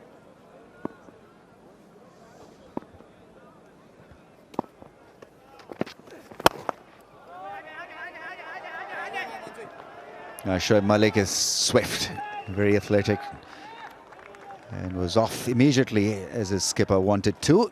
He obliged. Sarfraz has looked very, very decent at number 4. Look nice and compact. He's got himself a start here. He's taken a lot of balls, so it's obviously key that he goes on. Keep on doing that.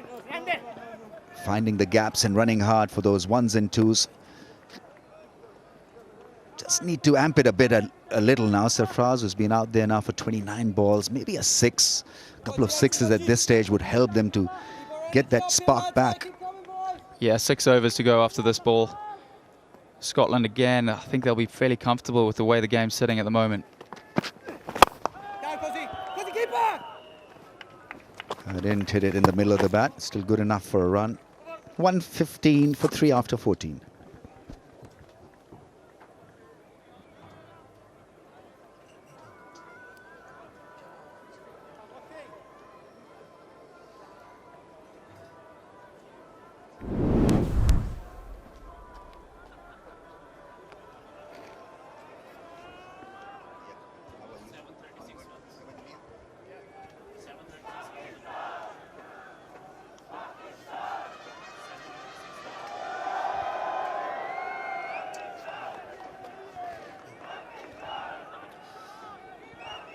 Back on. 736 runs in that game. Tall scoring, high scoring game. Just the other day. A memorable day for Scotland cricket and fans as well. Yeah, without doubt our best day in the history of Cricket Scotland. In the history of Scottish sports, it's got to be up there with one of the greatest days.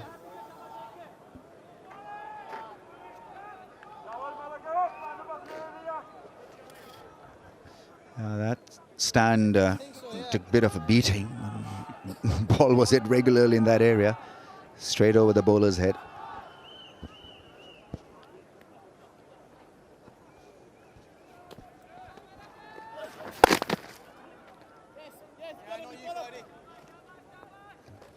A fast, low full toss. And Shoaib Malik just manages to pick a single. Now we're entering a crucial stage here. This could be critical for both sides. This 2-3 good overs from Scotland can cap off a good performance. And Pakistan in need of few 6s here. That's nice and flat. Good bowling. Yeah, good job from Mcleod there. The star of the show on Sunday, 3 for 55 from his 10. He likes playing on this ground. He's done well for Scotland in his short career so far.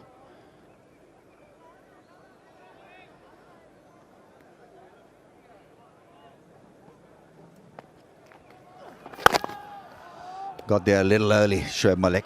Didn't get the elevation that he wanted. Once again, bowling at good pace.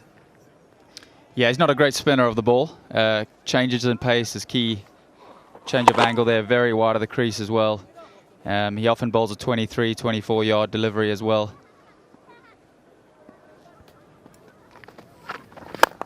The slower ball, well disguised.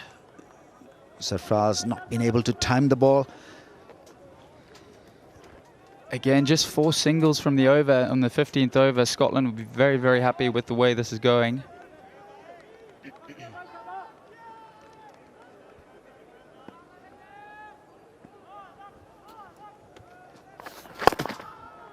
That's good bowling, angling it into the stumps. A very frustrating period here for Pakistan. They obviously are looking for those big heaves. Not been allowed by Scotland. This is good bowling performance so far. And even if they get 10 and over in the last 5, Scotland will very much be in the game. That's beautifully placed. This is where Sarfraz can be so good with his improvisation and good thinking. 124 for 3.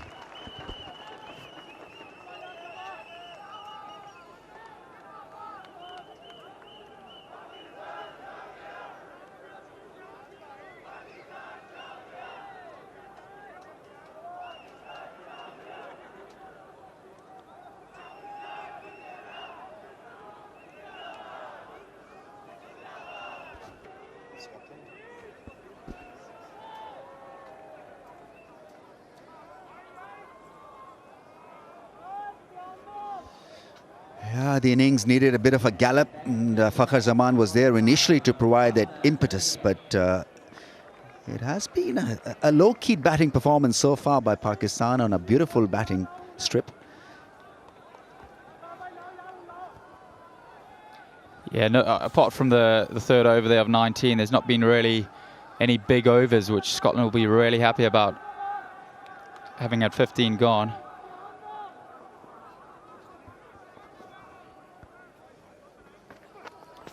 This is the over to target, and the first ball has gone a mile up in the air. Big six. Huge six. Hamza Tahir immediately under pressure again.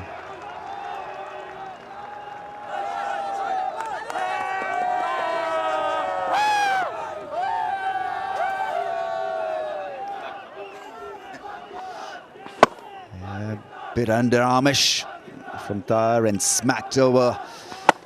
Long on for a big mighty six. Will he go again? That's a good one. Shoaib Malik wanted the strike, but there's never a two there. Dylan Budge, very quick off the mark. Good fielding. 4 crucial balls here from Hamza Tahir, the last over of his debut spell.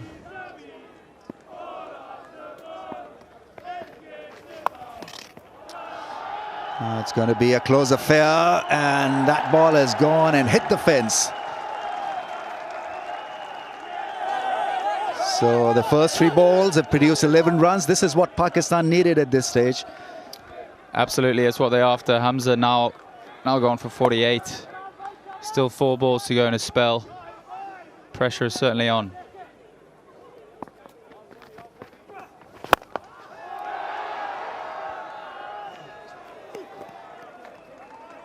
It's a tough outfield to field, so you've got to get your body behind the ball. Yeah, very good work by George Munsey down there at long on.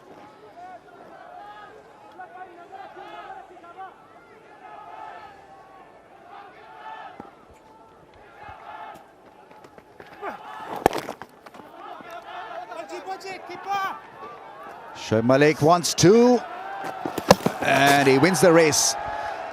That's excellent running by Shoaib Malik. Excellent running indeed. And 50 partnership between Sarfraz and Shoaib. It's 138 for the loss of 3. Still a ball to go.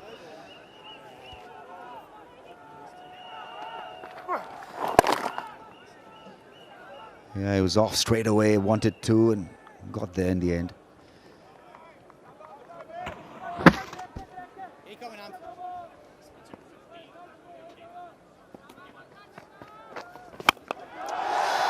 That's gone up in the air, and a 6 to end the over. And on debut, Tahir has gone for plenty. 4 overs. He's bowled 2 dots, none for 57. It's 144 for 3.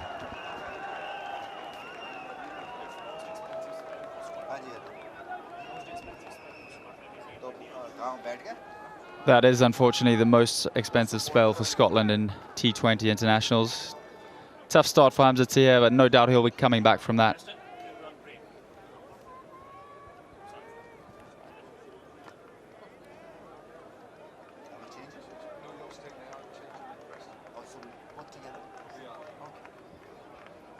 Are you leading?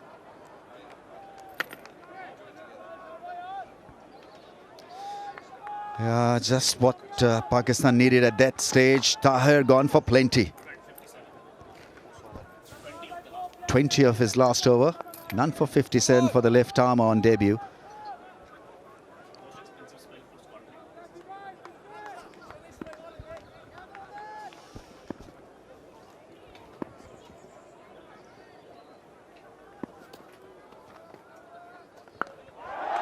Oh, he's caught hold of this. That's a clean blow from Sarfraz.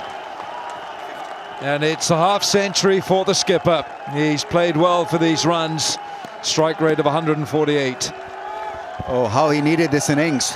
Just to lift his spirit and make sure that he got the desired respect from the dressing room. It's important that the captain is in form to lead the bunch in the dugout. And so a very timely 50 from Sarfraz. That'll ease a lot of nerves.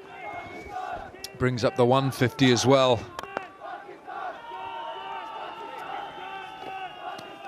It's his third half-century in T20 international cricket, and it's come at an opportune time because his runs have they've been scarce in recent times for Sarfraz. And this partnership now has really given a different dimension to this Pakistan innings. 64 from 36.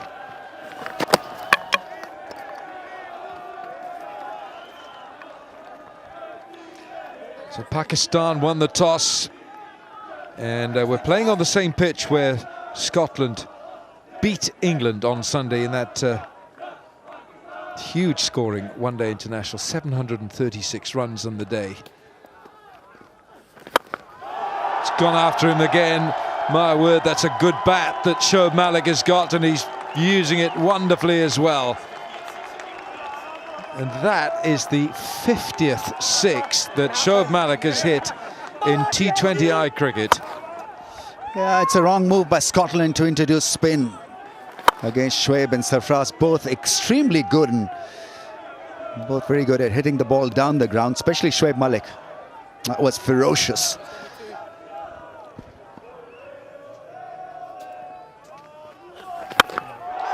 And again,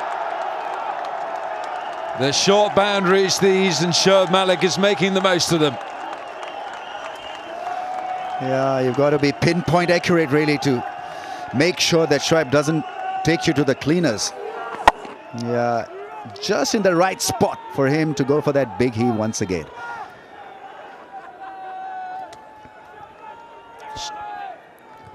Shoaib Malik is 49 from 22. Hasn't hit a 4, but he's hit 5 sixes. And he'll get his half-century. That's a 50 off 23 balls. And it's his 7th half-century in T20I cricket for Shoaib Malik. Well played.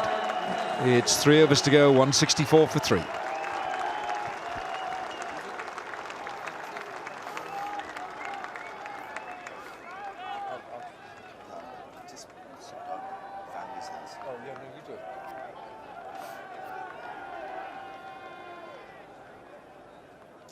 So those two, but for 8 overs, have cost 99.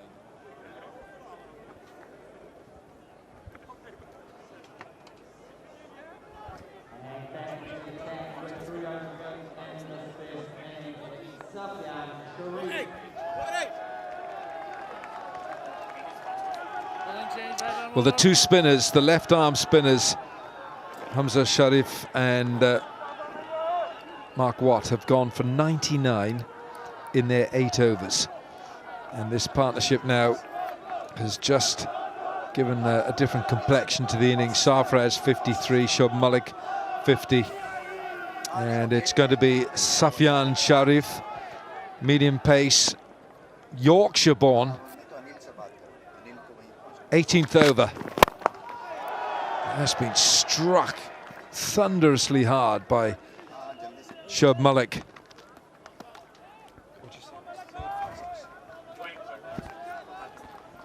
.23 ball half-century for Shoaib Malik. It's the joint 3rd fastest for Pakistan. And yes, everything has sounded good coming off that blade of wood. Yeah, difficult to replace even at what, 37? Shoaib Malik still delivers the goods. Yeah, at 36, very fit and very effective. It's gone after him inside out this time. Man on that deep point fence. Sarfraz likes to play that shot. These are 3 critical overs here now because the two spinners have gone for so many runs. 99 in 8. We're into the 18th over. You'd expect to score in excess of 200 on a ground this size.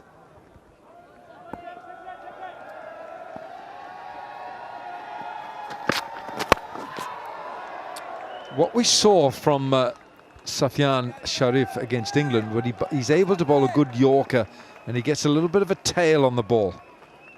And that's what he's looking to do here. Yeah, don't complicate stuff, just repeat that performance. Look for those Yorkers once again. It's a good option. It's a workable option, and it happens mostly. There's two spinners, Watt and Tahir, expensive today. Looking for the Yorker, slips it past the man, he's in the ring, and there's no third man. That's the price you pay when your third man is up. Especially when Sarfraz is on strike, because he's so good with his half edges. Comfortably dealt with. Didn't leave his post, he just got the front leg removed from that off-stump line, but the back leg was stationary, and an edge got it to the fence. Yeah, it's tough for the bowler. You've bowled a pretty good Yorker length delivery. It's just that extra bit of width on offer, and Sarfraz is one of the best in the game, in the world game, at dealing and improvising.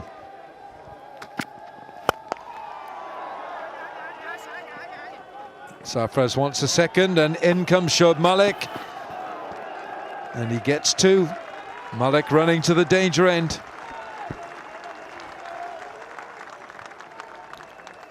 Yeah, you can depend on his athleticism. Shoaib Malik still, repeating ourselves, still extremely fit. He is off straight away, and then he had to get to the danger end and got there with time to spare. Wonderful running.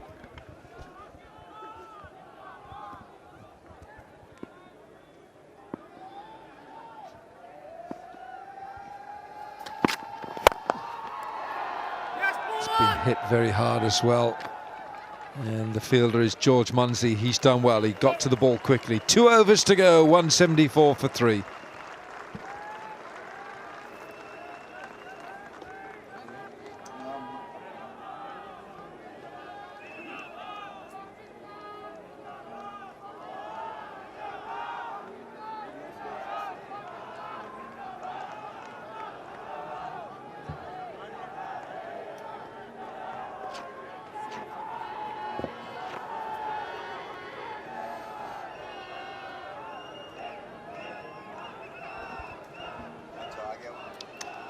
Now there's some big overs there. The third over was bowled by Hamza Tahir. He's the young left-arm spinner for Scotland, making his debut today.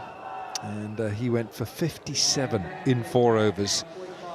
And the impetus and the tempo of this innings has been changed by Shoaib Malik, who's hit 5 sixes. He hasn't hit a 6 yet, a 4 yet, but he's got 5 sixes. Sarfraz, meanwhile, has hit 7 fours and 1 6. And this partnership was worth 87. Now, Alistair Evans has got his last over to bowl here. Crunched. There is a mid-wicket deep on the fence, but he can watch it only hitting the marquee behind him. I think it was the expected slow ball, but the pitch is so good that there was no hole on the ball off the surface. It just went and hit the bat ever so sweetly. Pakistan in with a strong finisher. Sarfraz with 2 sixes now. Bowled. That's well bowled by Alistair Evans, and before this over began, Alistair Evans had bowled 3 overs, 2 for 13. And Pakistan have got 181 on the board. They're the first team in the world to score 180 plus in 5 consecutive T20 internationals while batting first. And there's Alistair Evans taking a tumble. They scored 205 and 203 against the West Indies, 181 and 201 against New Zealand, and now today against Scotland. Well bowled, still looking for the Yorker. Yeah, they say and they tell you that if Pakistan can get a score on the board, then your task becomes doubly difficult because they have the firepower with the ball. They've got a varied bowling attack. Evans 2 wickets caught at point was Ahmed Shahzad, and Fakhar Zaman was dismissed as well, skying one in the air for the keeper to take the catch. Yeah, he's bowled well. He's had a good day, and he's got 2 balls to complete his spell. Fakhar Zaman getting a leading edge, top edge here. Matthew Cross, the keeper, taking simple catch. Well, he was up there for a long time, actually. So 2 balls to complete his 4. This is the 19th over. Shoaib Malik on strike. 96, this partnership with Sarfraz.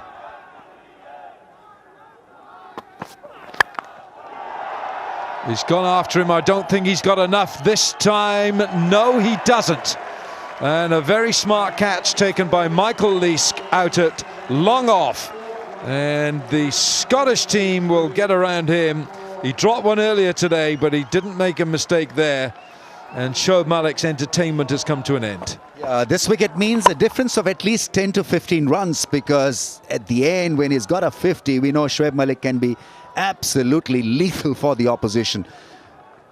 A very, very timely wicket. Even at this stage of the innings, Shoaib Malik could have been very, very good. 53 from 27. 183 for 4.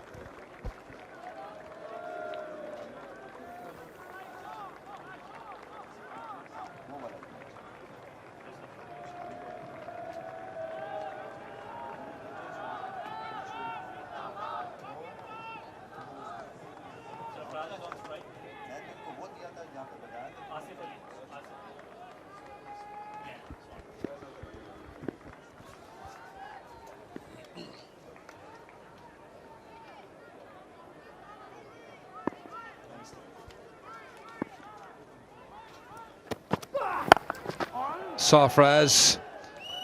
And that's the end of a very good spell from Alistair Evans. 3 for 23 in his 4 overs. It's 183, 184 for 4.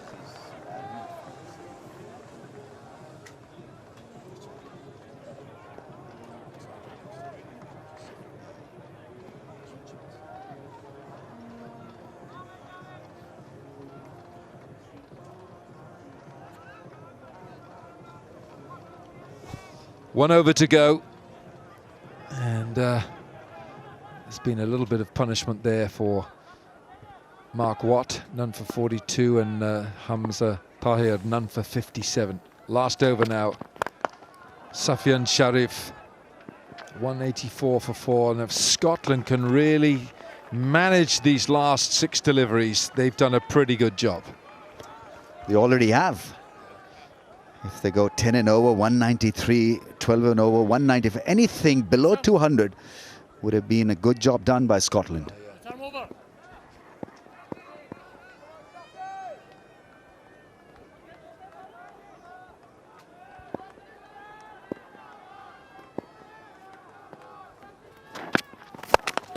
Looking for the Yorker.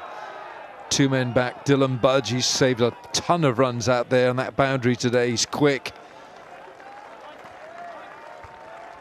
The low full toss, not been able to put away. This is the end of Shoaib Malik. Yeah, he had to middle it, otherwise this would have been the end, and it was the end. It was long off in position. It's a small fence down the ground. We're talking about a 60-meter hit, and somehow he miscued it.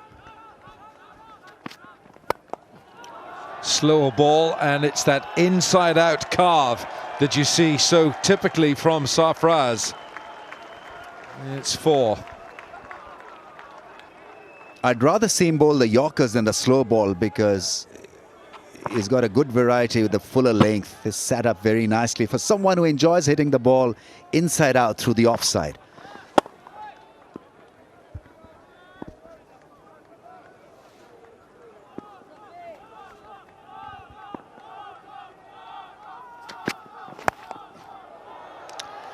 Man back there, can't stop it going for 4, and this is an all-round effort from Sarfraz. It's his highest T20 international score now, Sarfraz, 79 from 47. He's been dealing in boundaries. Yeah, it's a confidence booster. Has to be for Sarfraz, this knock. And he's played well, really well. He's under pressure. You know that in T20 you don't get time to settle down. And so when you've not scored runs, you're under pressure. And Sarfraz in this innings has played beautifully. 6 more, right out of the screws this time from Sarfraz. His third 6, and it brings up the 200 for Pakistan. Yeah, what a glorious shot to get to a double ton in the slot, just making slight room and hitting it ever so beautifully. Great swing of the bat. Is looking for a Yorker and not there. I think he missed it by an inch or two, and that was enough to see that ball go for 6. Last ball of the innings, and this one goes for 4 as well. So 20 off the last over of the innings, bowled by Safyan Sharif, and Pakistan finished 204 for 4, with Sarfraz the captain, 89 not out from 49, and Asif Ali just played the 1 delivery. So 204 for 4 Pakistan in their 20 overs. Yeah, it's not a bad effort at all when you consider that they were a little down and out in the middle phase of the innings. When the acceleration was needed, it was provided by Sarfraz in that last over, a big over, 20 run over that got Pakistan over the 200 run line. Pakistan's second highest T20 score. 204 for the loss of 4. On a beautiful day here at the Grange, Pakistan have batted decently to post a good total here.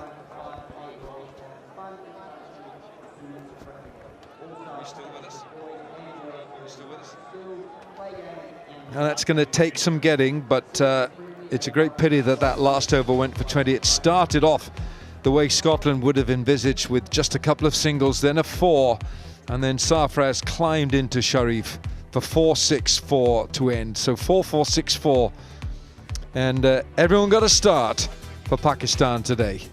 Yeah, last 5 overs, Wilco, 80 runs for Pakistan, and that's going to hurt Scotland quite badly in the end, because look at the performance up front. They weren't bad at all. Fakhr dismissed for 21, Shahzad for 14, Hussain for 18, and the innings was lacking a bit of spirit and substance. Then arrived Shoaib Malik, who just teed off 53 of 27, and Sarfraz batted ever so beautifully. Under pressure to score runs. His form has been dwindling with the bat, and so this is a big confidence booster for him.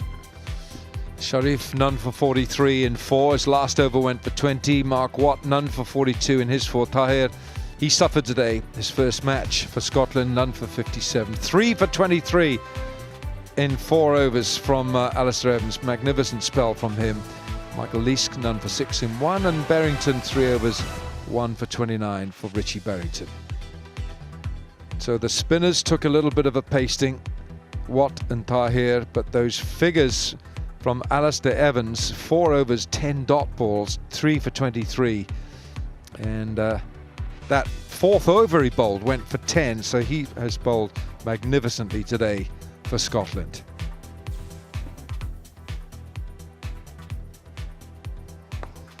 Well, this is Mark Watt, who got into the action early, and so too did Hamza Tahir. It's a small ground and boundaries were coming thick and fast, but it was a quietish start before a drop catch. This was Michael Leask out at deep square, and then the very next ball, Shahzad clips it straight to backward point, and then Fakhr Zaman getting a top edge, caught by the keeper Matthew Cross, and then Sarfraz took over. Yeah, the captain needed this knock, and he played superbly. Hussain Talat, a little circumspect, because we've seen him really to hit the ball hard during the PSL's season. Nowhere near his prowess in this innings. Shoaib Malik came in and just whacked everything. And a great innings and a great partnership helped Pakistan to propel to this 204 for the loss of 4. Some magnificent hits down the ground. He's so good against spin. And once again, such a powerful piece of the batting jigsaw in Pakistan's playing 11.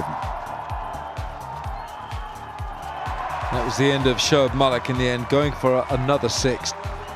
Didn't actually hit a 4, but he hit a whole clutch of 6s, and then this last over, which went for 20, and Sarfraz Ahmed running off, knowing that he had done a very good job. 89 from 49, 10 fours and 3 sixes.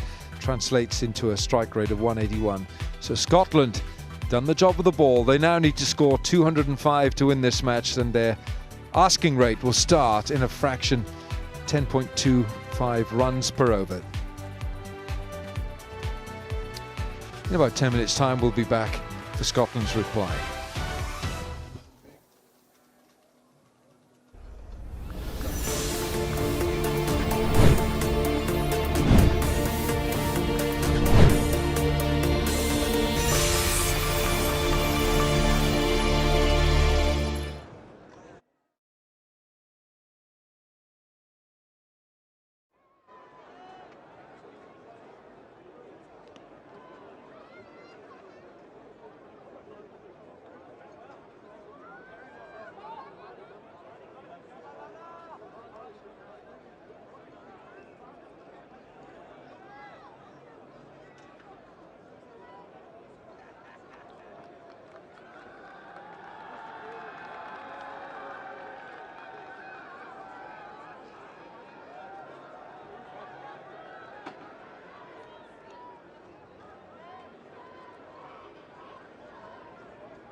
One, two, three, 1, 2, 3, mic check.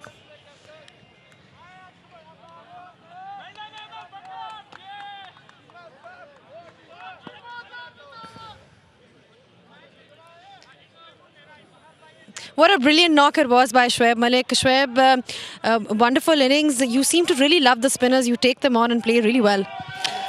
Well, I think you know your strong areas and your weak areas. So I think whenever you have the opportunity, it's not about you losing early wickets or you batting or your batting has come in the 4th over or 5th over. If you think that you should take the game on, then it's I think you should do that. So because in this format, even in ODI cricket, the goal is to score lots of runs so your bowlers can defend. If you're playing on good pitches, plus you have field restrictions as well. So I thought, okay, I'm in confidence, so let's just back my skills. Okay, what do you make of the target? Because we started slowly, but then there was a great partnership between you and Sarfraz. Well, the goal was to set the good platform for the middle order batsmen. I think that's what our first batsman did. We wanted to see someone from the first 3 score big runs, but that happens in in the game. I think responsibility was, and especially you have extra burden on your shoulder being a senior player. But I have been enjoying playing with lots of youngsters. They're very energetic and they're very good learner. Okay, thank you so much for your time, Shoaib, and all the best. Thank you.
The stage is set for a great reply here by Scotland, and they have to chase down 205 to beat Pakistan in this first of two T20Is.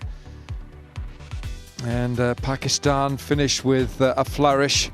They scored 80 off the last 5 overs. The captain, Sarfraz Ahmed, 89 not out from 49 balls. Shoaib Malik, 53 from 27. And Fakhar Zaman, 21. Ahmed Shahzad, 14. And Hussain Talat, 18. Highest score, that incidentally, by a Pakistan captain in T20 cricket. And some bowling figures there which will make some awkward reading for Hamza Tahir. None for 57 in 4. Mark Watt, none for 42. But outstanding numbers those from Alistair Evans. 4 overs, 10 dot balls, 3 for 23 from him. Preston Momsen, former skipper of Scotland, alongside. Preston, the challenge is on for Scotland. The challenge is certainly on. I think Scotland will be, content with that first half. Obviously would have liked to have kept them down in that last 5 overs, but it's the nature of this game. Power play is going to be absolutely critical here. We've got Kyle Coetzer and George Munsey opening up. Both can be pretty devastating on their day.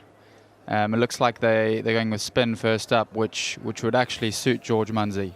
Very much a 360 player, and we'll be looking to get the side off to a very good start here.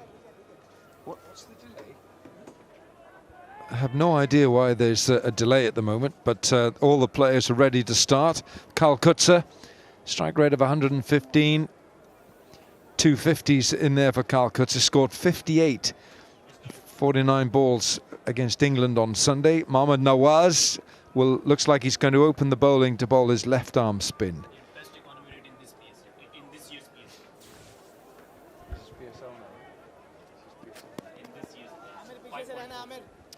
Had an astonishing economy rate throughout the PSL of just 5.44, which was the lowest. And his economy in T20 cricket is 6.8, so this guy can really be mean with giving runs away.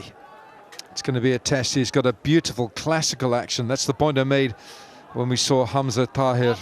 He would do well to watch this action. It's classical left arm spin.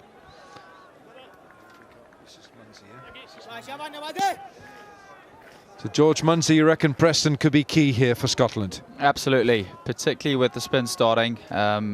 It's what he prefers up front, and I wouldn't be surprised to see a reverse sweep in this first over. 205 to win for Scotland. Mohammad Nawaz with the first ball. Yeah, Amen. And they'll get one straight away. Ahmed Amir is the fielder at short third man, and he was a little bit slow getting to the ball.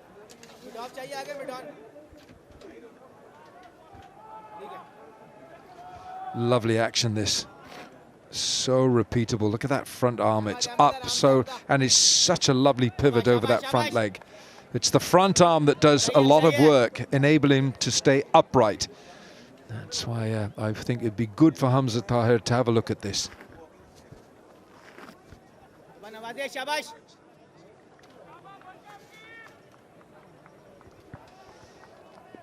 It's the skipper, Kyle Coetzer.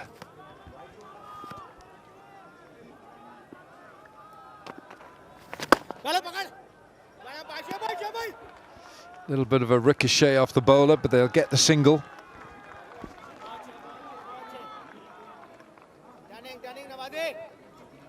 Both batsmen on the back of 50s on Sunday. So in good touch. Know the angles well here.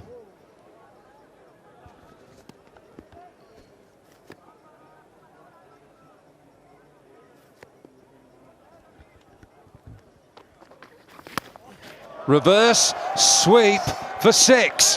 How about that for an ingenious shot from George Munsey? What a statement as well. Third ball of the spell here. Munsey laying down the marker for Scotland. I don't think Mohammad Nawaz has seen anything like this before, and he's played a fair bit of PSL cricket. He's been reverse swept out of the middle of the bat for 6.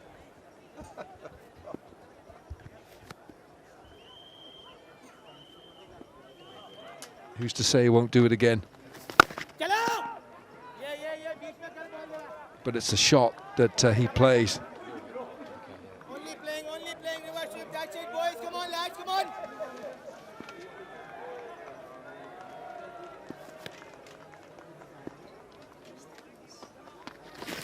Yeah! Misses out this time. Unlucky there, same line.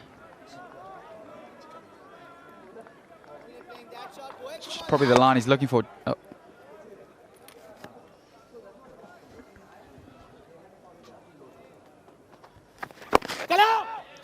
There is a run here, last ball of the over.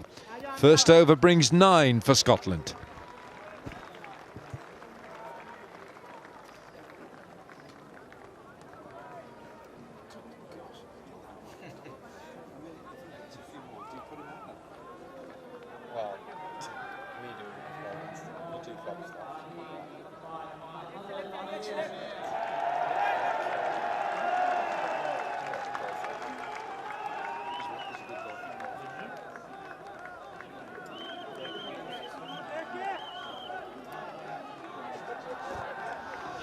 Pakistan won the toss, batting first today. Sarfraz holding them together with 89. Not out from 49 balls. Shoaib Malik, 53.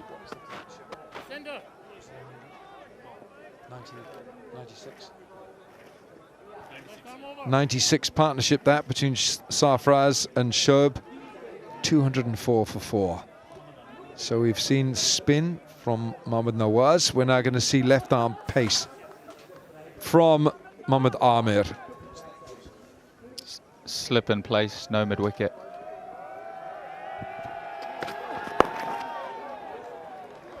He's going to look for 2 here.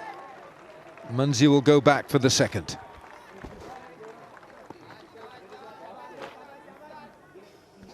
Well, we've seen Munzi attack the spin with his reverse sweep. What's his technique like against pace? Yeah, generally he's looking straight to Kal is his zone. I'm pretty sure he'll be eyeing up that vacant mid-wicket region. Mohammad Amir's economy is good. It's below 7.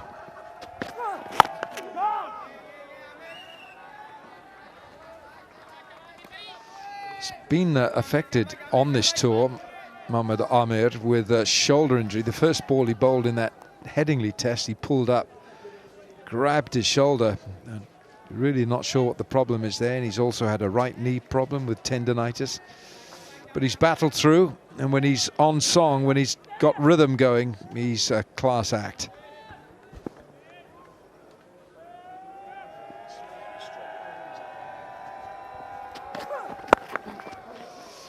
He was marginally short. Munzi was looking for that leg side boundary.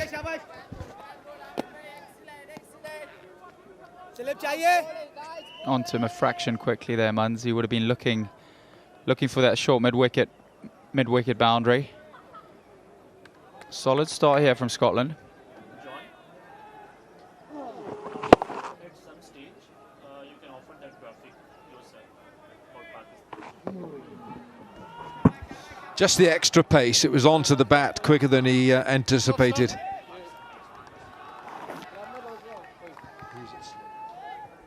Touch away. Middle.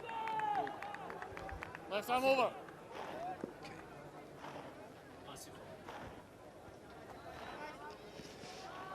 Kal Kutsa will eventually, when he gets up from marking his guard, that he's got a slip in there. Asif Ali, there's a third man orthodox. And point cover extra and mid-off. Offside. Oh, what a good shot. Punches this away for 4. That's 4 on any ground. Never mind a small one. Absolutely beautiful shot. Classical Kal Kutsa, that high elbow through extra cover. So good to watch. I think even Mr. Boycott would give a nod of approval for that. Hence the flummoxed look from the bowler.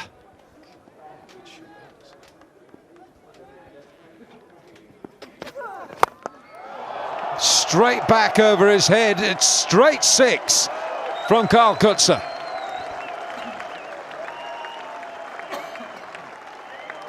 Again, what a statement. Something Karl Kutzer's so good at, leading from the front. Shows the intent of the Scotland batters.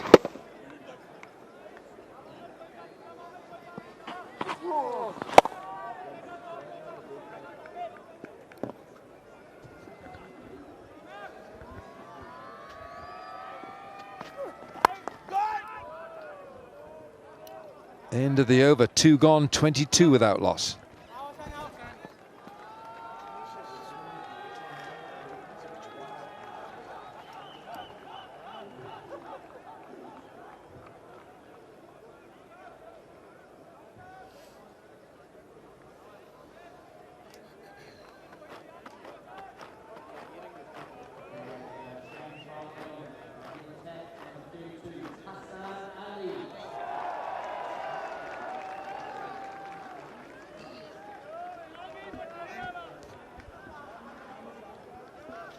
Well, that's a good start, this, for Scotland. Just 2 overs.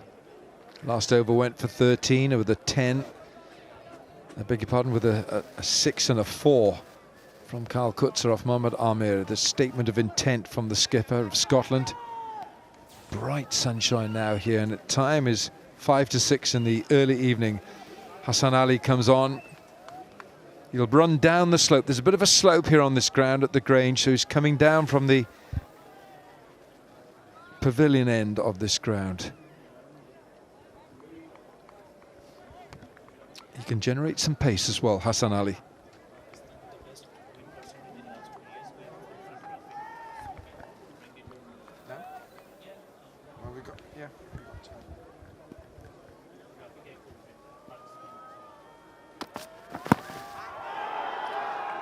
Full. I like that from Hassan Ali.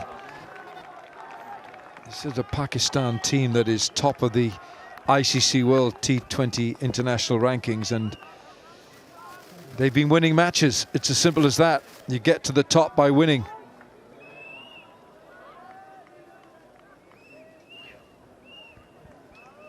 And Sarfraz has been the winning skipper. He's won series after series. That'll be a wide down the leg side.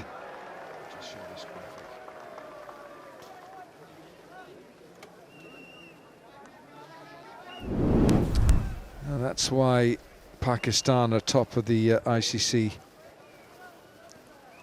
T20I table, because they've been winning more matches than anyone else. Their win percentage is 85%. Afghanistan, how about that, in second, 83, and Australia 75. That's 4. There's no slip, and it was too quick for Sarfraz.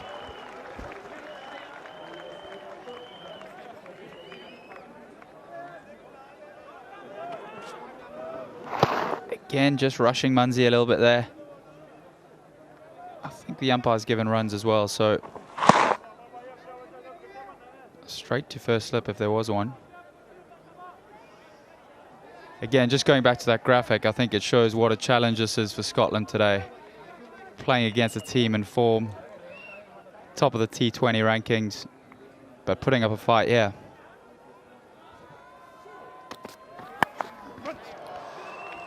That's been muscled away, but it won't be 4.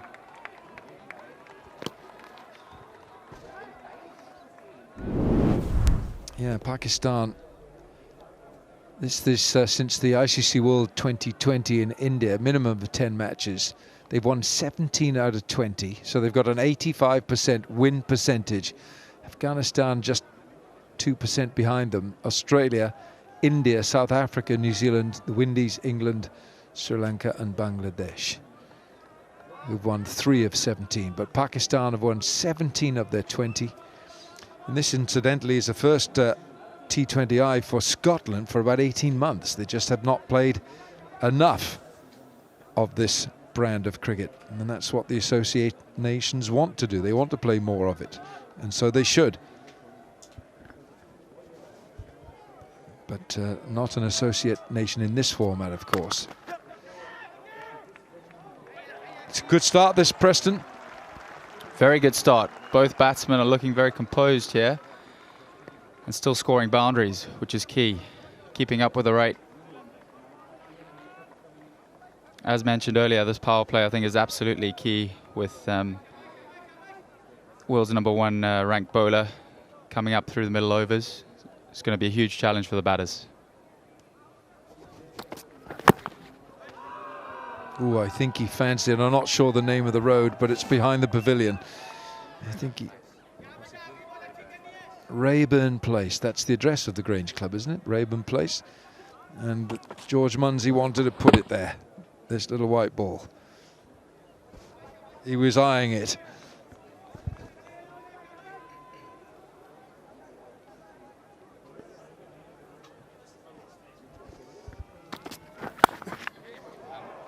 Nicely played. Mohammad Amir is the fielder, and he's got to the ball quickly. So 3 overs gone, 30 for no wicket.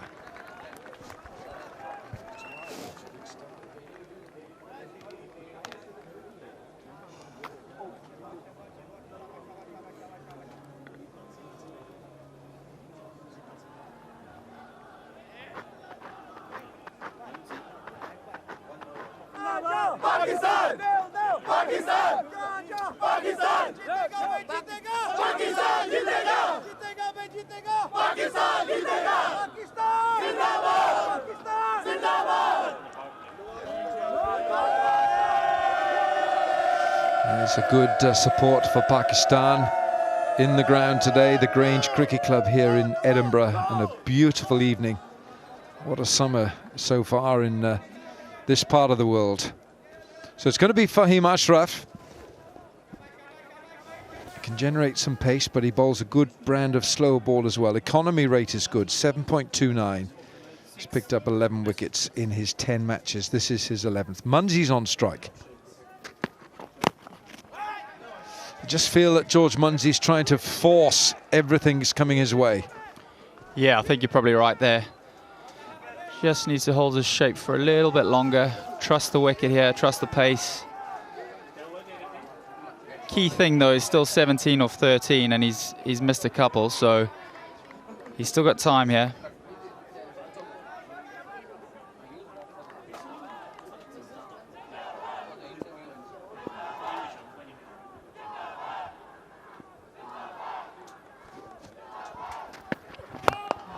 No ball, not out.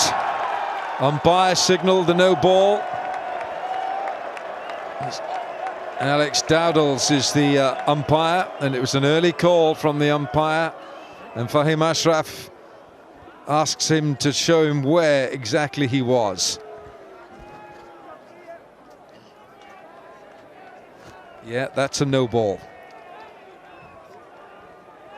Well, it's a free hit.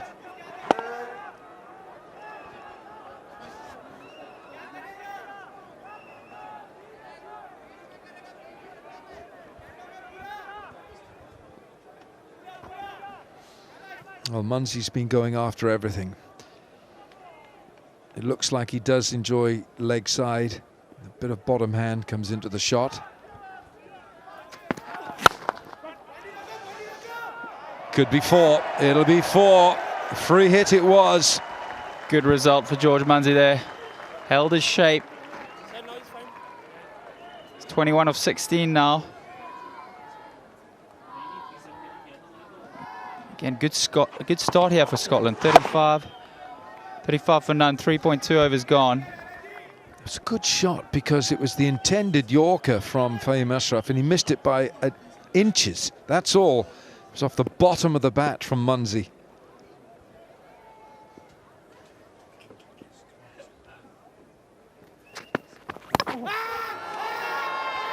Well, he's hit it. Umpire, there's an appeal.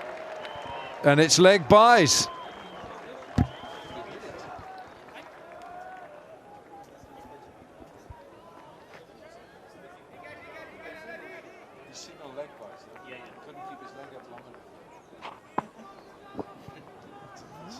Pitched a long way outside leg stump there.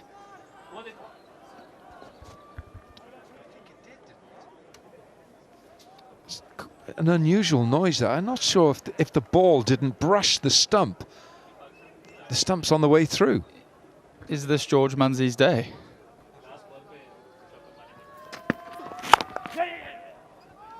It's good cricket, this.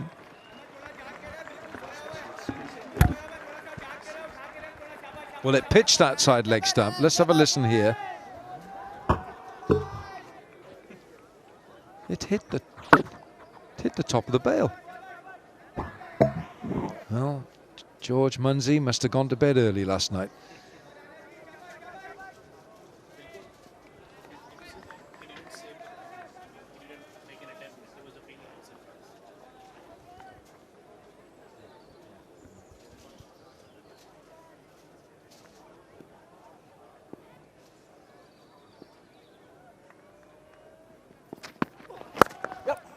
Oh, that's a blistering four. Flashing blade of the Scottish captain, Karl Coetzer. Superb from Coetzer again. Giving himself room. Opening up that offside and through the gap. He's 16 off 6. Well, I know it's a little bit uncomfortable for Fahim. 44 for no wicket. A ball to complete the 4th over.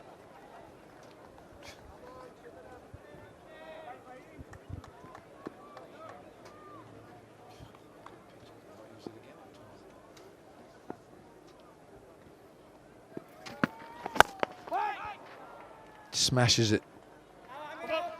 But no run off that last ball. 4 overs gone, 44 for no wicket.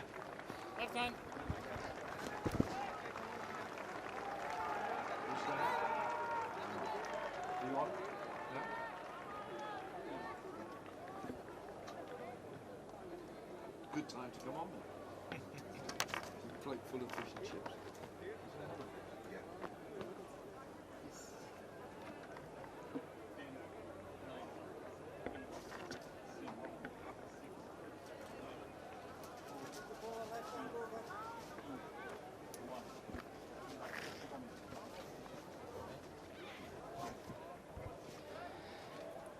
The beautiful Edinburgh Castle in the backdrop there.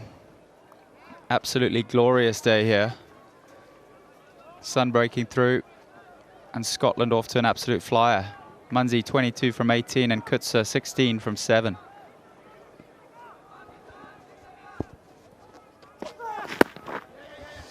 On track, clearly, Scotland. Yeah, the boys will be very happy with the start. Would have settled a few nerves in the dugout, I think. Just played with a lot of intent. Looked for boundaries early on. Now, Pakistan prize on being a very fine and varied bowling attack, and so far Scotland have blunted every effort of theirs.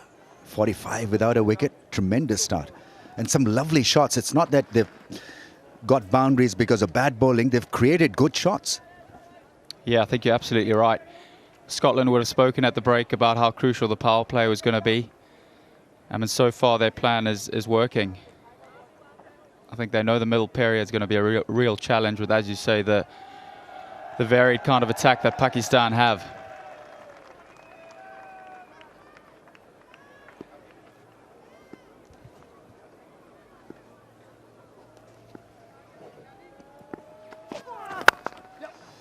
Oh, that's a smash to the offside. Now we're talking about Mohammad Amir being a splendid bowler and being driven so effortlessly and powerfully. What a shot. Again, it's just another replay for Karl Coetzer. Gives himself room and hits that gap at extra cover. So strong in that region. Yeah, fantastic start, and dugout is all eyes, all ears.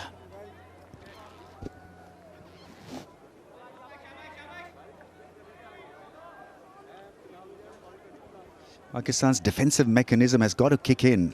At what stage, only time will tell, but somehow they've got to be just a little bit more good with the defensive ploy. There's a smash. Single brings up the 50 for Scotland in no time. That's an outstanding 50 partnership from Munsey and Coetzer. 4.3 overs, really laying the platform here for a chase, an exciting chase on the cards, I think. How many boundaries are there? 5 fours and 2 sixes. 5 fours and 2 sixes. Yeah, wonderful effort. 50 from just 29 balls. Just try to keep him honest on his pads. I think they don't want to give him room through the offside. But then obviously you're not looking to get him out also. That line is a defensive line, so as long as they're not leaking boundaries by bowling that channel, that's fine. Yeah, that is fine. I think, however, on this ground you have to take wickets. It's really difficult to defend. If you get 2 set batsmen in, scoring at 12 towards a death can actually be very achievable.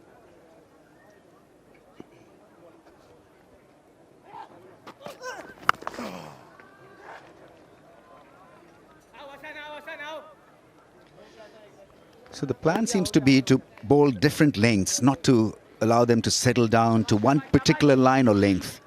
So we saw Mohammad Amir to bowl a fuller delivery that was punched beautifully through the offside for a 4, couple of short balls, one angling down on that middle and leg stump channel.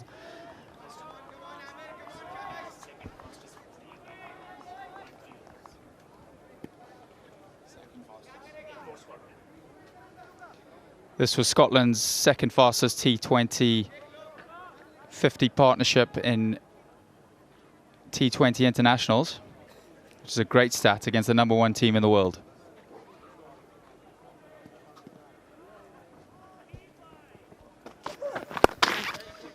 It's again on the pads, worked into the gap. Hassan Ali with a wild return, but just manages to keep it still to a single. 53 without a wicket.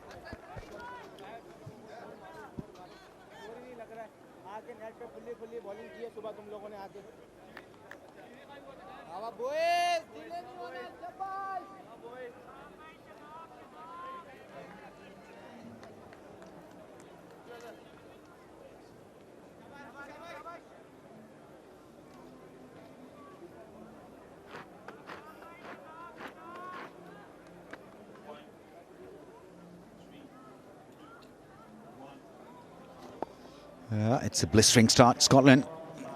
53 without a wicket. Just a perfect platform to target that 204. Pakistan need wickets, need strikes throughout the day. And to get them a strike, well, you've got a strike act in Hassan Ali. 1 over, none for 8.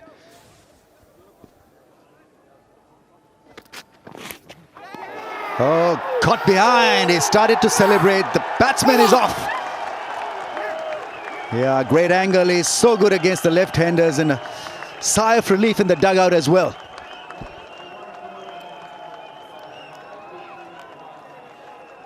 High quality bowling. Hit a great length, a little bit of nibble there, and found the outside edge of George Munsey. Not much he can do about that.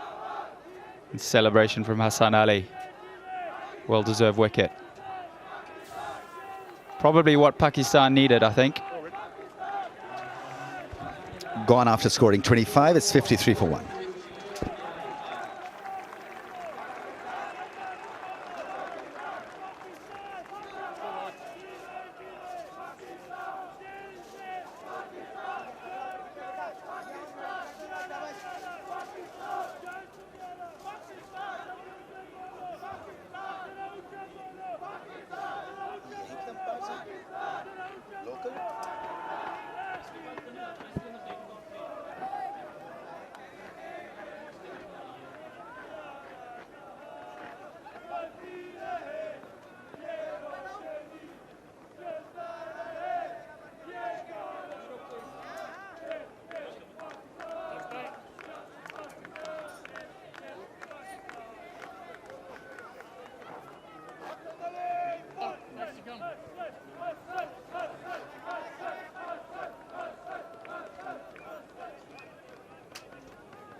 Hassan Ali has got a wicket. Richie Barrington is at the strike.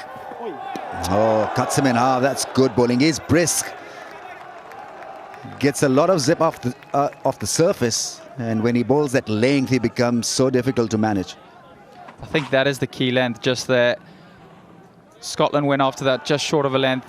Ali Evans in particular was very successful in the first innings.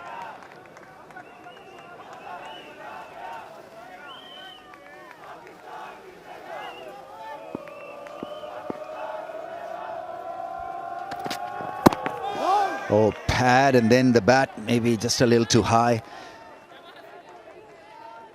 Yeah, it's slippery all right, Hassan Ali. Richie Berrington's career record. One of the most experienced players in Scotland's camp. Healthy strike rate, healthy average, and a sensational T20 International 100 against Bangladesh.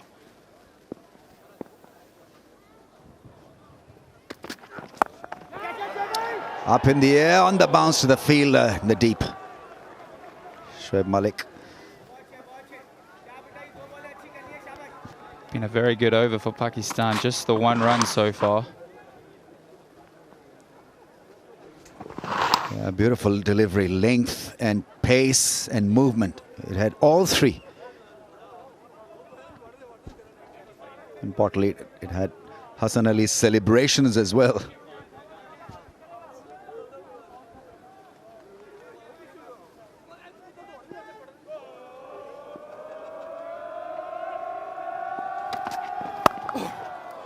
Oh, that's cracked, but straight to the fielder at point.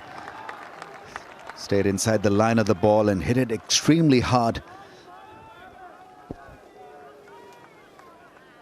Calcutt's looking in very good touch here. He's 22 from 11, everything coming from the middle of the bat. He's going to be key in this run chase.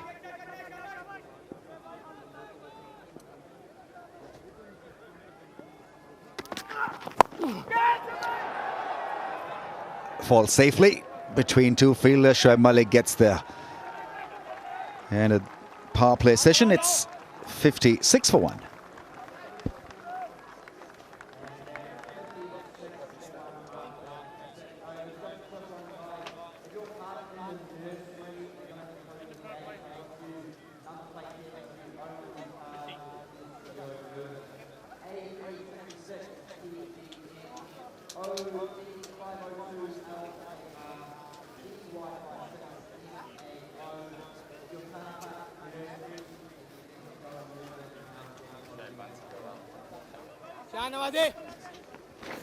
Scotland maintaining pace with the required weight. They need 149 from 84 balls with 9 wickets in hand. Should be a fascinating run chase this.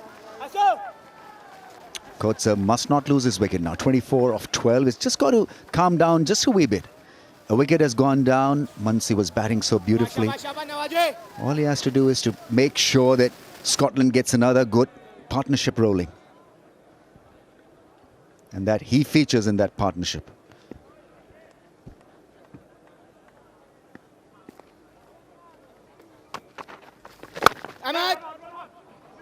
Really slow through the air. Nawaz can be deceptive with his variations. Not a big turn of the ball, but very accurate. Yeah, change of pace on this ground is absolutely key. Short boundaries here, very unforgiving for the bowler. Got to keep the batsman guessing. I think the curator's services are required. I think what he's telling his skipper is that he's losing the grip of his front foot as it lands on that patchy area. I don't know whether they'll or he'll get some help or not, but the message has gone to the ground staff, and I'm sure they'll have something to say about it.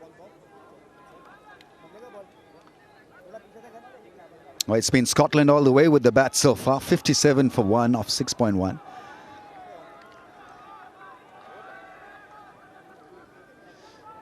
I think the real test will begin now. How will they shape up against Pakistan's spin? Hassan!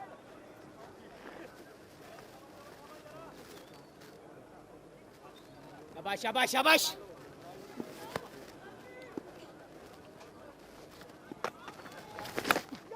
Edge and 4. It's a rapid outfield, so once the ball goes away from the fielder, he's got no hope, no chance. Yeah, welcome runs for Scotland, and Calcutta there. Just found the outside edge. Well ball, little bit of purchase for the spinner as well. That's the advantage that you get if you're looking to be aggressive and you've got a solid platform laid for your side. 61 for 1, no slips. So he's asking his bowler whether he wants a slip.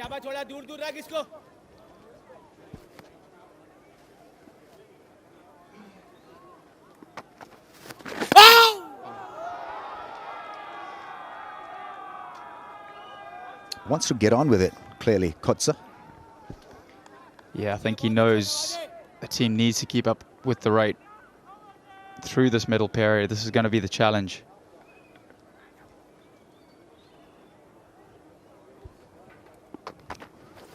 Yeah. Very well bowled.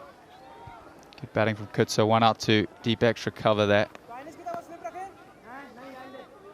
I think the key, though, with the way the Scotland boys played on Sunday was how they played the spin through the middle. Didn't let Moeen Ali settle at all.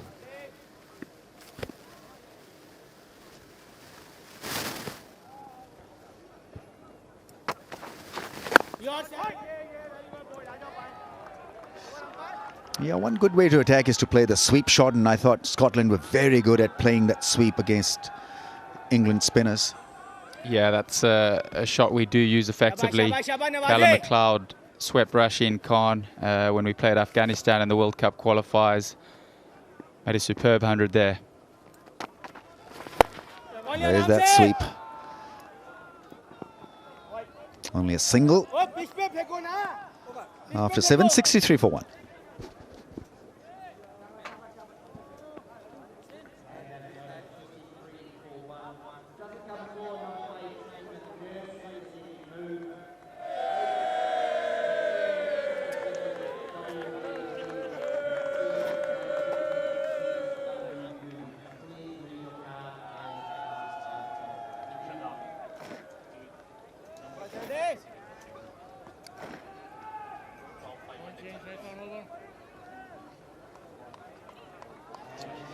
Well, the chase is definitely on as far as Scotland are concerned. 63 for the loss of 1. Captain is playing gloriously.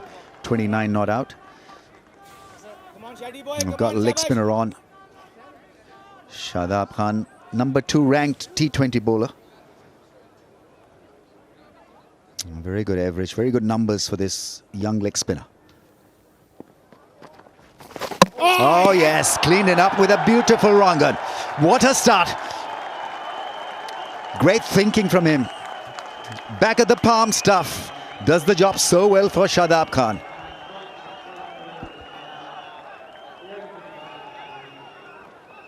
Back of the hand. I'm not sure if Richie's picked that, and it's gone through the gate. Absolute beauty.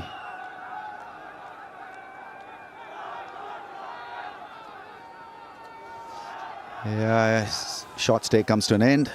Could only get 3 this time. 63 for 2.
Kalin Mcleod is in.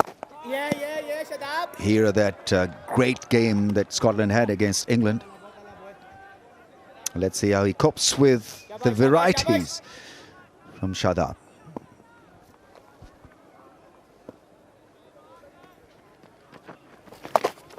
There's the sweep shot. It's a very good sweep shot to get him off the mark. Well stopped, well fielded.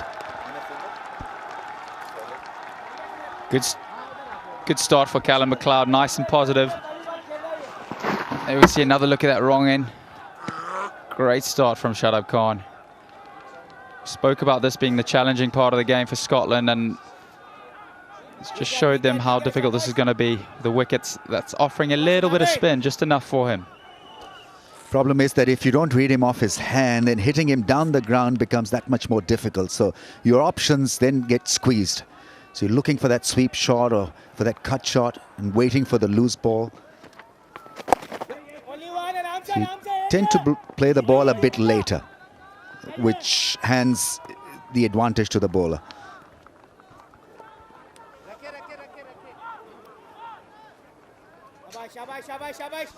Yeah, brilliant thinking, brilliant start. First ball of his spell, a wrong one, and absolutely on the money.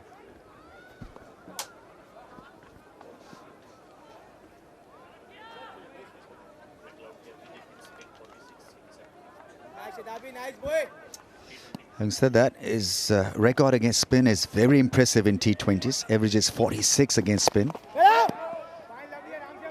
Compared to seam, averages 17.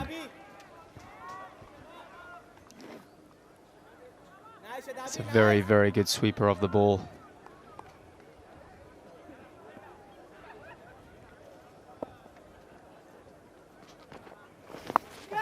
That's gone up in the air and ends up to be safe. Sweep was on as far as he was concerned. 66 for 2. Shadab starts with a good over.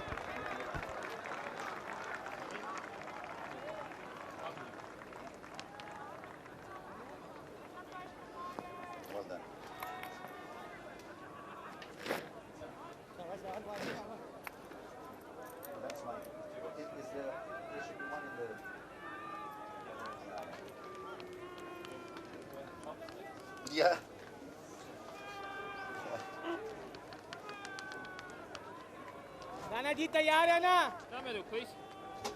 So it's 66 for the loss of 2.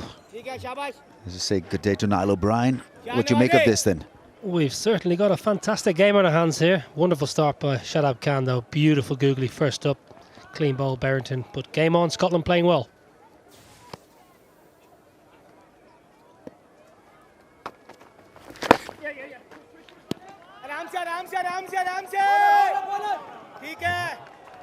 It's a very good gallop by Fakhar Zaman. He had to really rush in. Didn't concede the second one. Your thoughts on Nawaz Ramiz? You've seen a lot of them. I like what I see. He's got a nice action, repeatable, gets a nice bit of rev on the ball. A more confident spinner these days because of his PSL exploits. He's accurate, he spins the ball, not a lot, but enough. Lovely ball, lovely bowling. ठीक है बेटा, ठीक है. Big sweep shot from the Scottish skipper. Pakistan have been very good in the field. The outfield's quite bumpy, it's hard, it's quite hard to judge, but they've dealt with some rather tricky bounces very well. Looking good, looking sharp, looking to finish a tour to the UK very strongly. Go boys!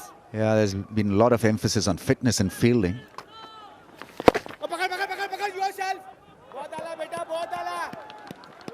In fact, fielding effort of all the subcontinent sides have improved quite dramatically. I think it's just through the T20 regime, it's so important. 1 or 2 runs can really cost you a game, can cost you a tournament. Yeah, he's tight and he's accurate and he's quick through the air. Good length bowling from Nawaz. Difficult for Mcleod. He's come off such a fantastic century and the crowd have come here. He got a massive roar when he came out of the bat. He just needs to get himself, get his composure, get himself in the game here, get the scoreboard ticking over. Oh! Yeah, they know that he's sizing up the square leg fence against spin. Just got to get into some kind of rhythm by driving the ball down the ground. I think it wouldn't be a bad option for him just to get yourself in and look to play out 20 overs. I think if he stays there till the end, Scotland would be as good as home.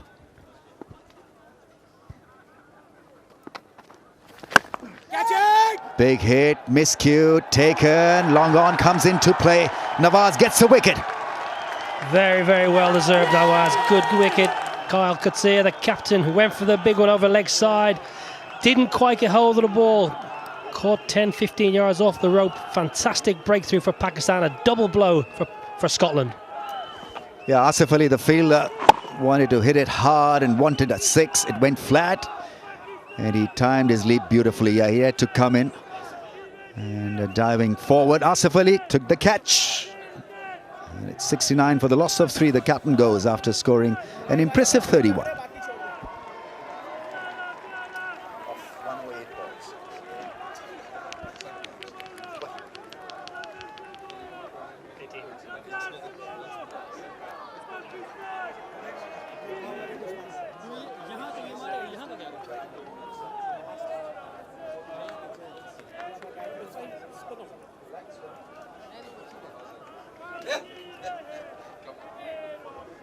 Don't put me in trouble because I'm already down. You got a slats already. You don't want another slats.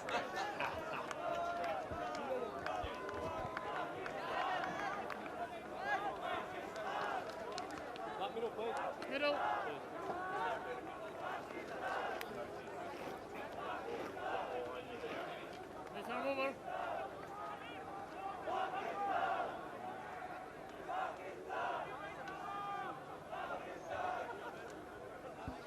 आगे लिया क्या?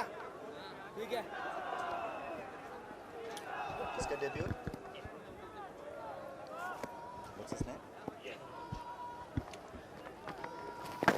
On debut, Bajand well, cuts the ball that was coming in from Shadab Khan. Got to read him just a little bit better than that.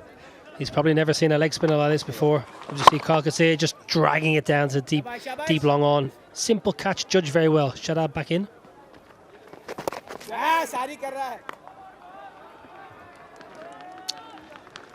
Whilst he didn't bowl a lot of wrong guns in test match stints, Shadab Khan, in one days and T20s, he uses that brand quite regularly.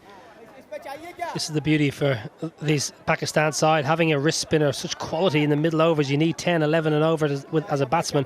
First of all, you're not picking it whether it's a leggy or a googly. Then you've got to try and dispatch it for 4 or 6. Very difficult. Oh, that's such a good sweep shot. What a cracker of a shot that is. Magnificent shot. That ball made an absolute cannon of a sound off that bat from Kalin Mcleod. Fine sweeper of the ball, gets down nice and low. Watch this, fantastic. 20 yards in front of square, absolutely no chance for the fielder. Wonderful stroke. Picked it up early so that he could avoid the 2 fielders at mid-wicket and square leg.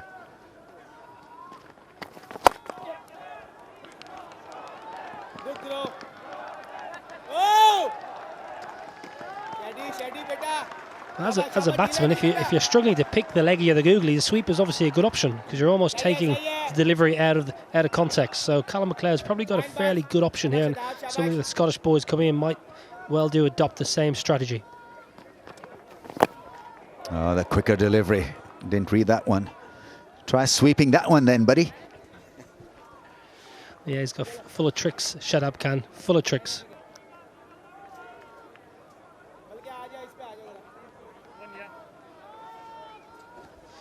So there's a slip in place now as well.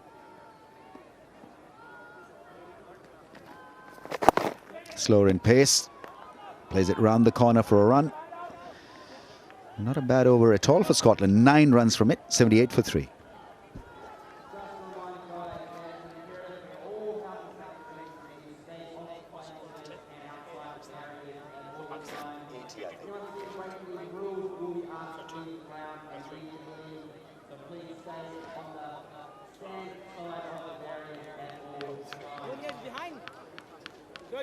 जल्दी करो नवाज शाबाश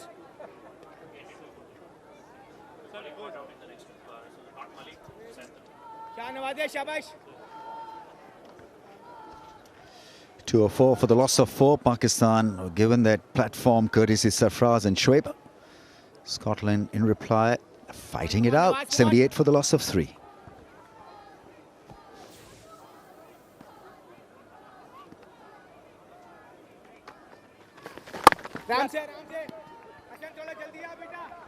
The big test for Scotland will be, can they finish as well as Pakistan finished?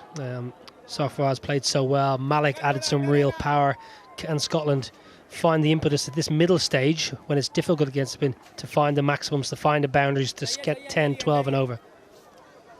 Yeah, to do that, they need a batsman on maybe 50 or 60 when that stage arrives. Someone really to then hit the ball hard who's been out there for a length of time. They've got some hitters. Lease can hit, Michael Lease can hit, Matthew Cross can hit, but it's just, as you say, just getting yourself in and getting used to conditions, picking the googly, picking the wrong one, picking the leggy.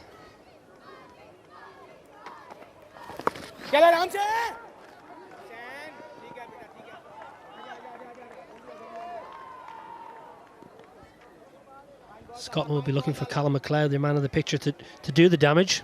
Can he be a hero 2 days in a row, 2 games in a row? That's going to be a big question here for the crowd that's filling up nicely for the climax.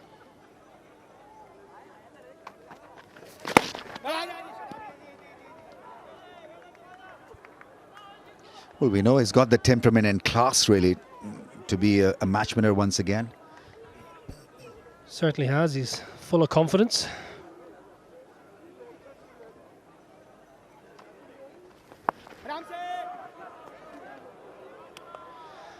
Dylan Budd just struggling a little bit here, just struggling to get off the mark and get Kalin Mcleod back on strike. He really needs to rotate that strike. If he's not going to get a boundary or a 60, he really needs to get off strike and get Kalin Mcleod, the in batsman, the form batsman, back on strike.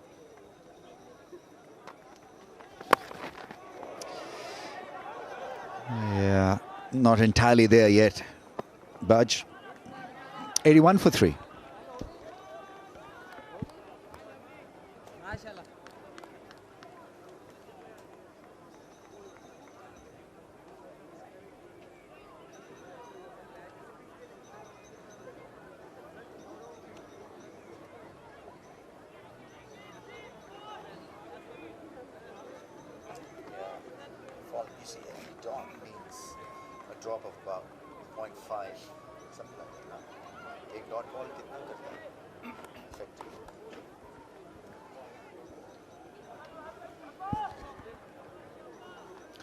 Comparison then, Scotland had a terrific beginning, and so just falling over a bit.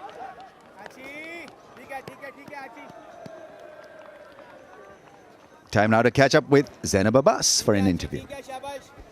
Well, the hero from the previous game against England, Safyan Sharif, is with me. Safyan, you seem to start well, but you've lost a couple of wickets now. Yeah, I think this is a time where we just need to build an innings. If we get a solid partnership here with Cloudy and Dylan Budge, then hopefully we can, keep wickets in hand and then look to attack towards the end. Tell us a little about that previous game, that LBW in the end, you're bowling at the death. What was your thought process? Thought process was just, keep calm under pressure and just look to nail every ball I was trying to bowl, and luckily I managed to do that. There's been a wicket, so we'll get back to you in a bit.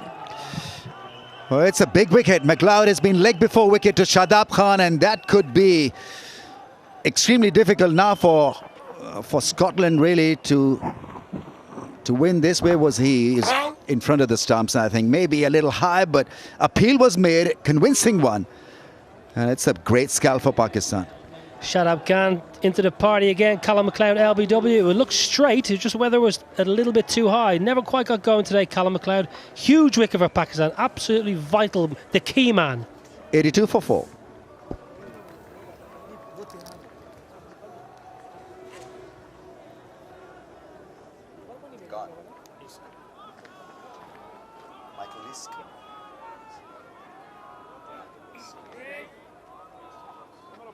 Middle. Thank you.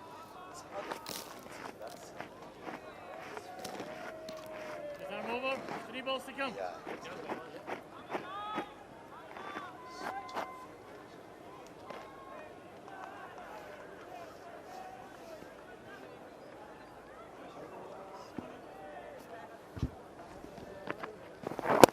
Oh, ball the wrong gun.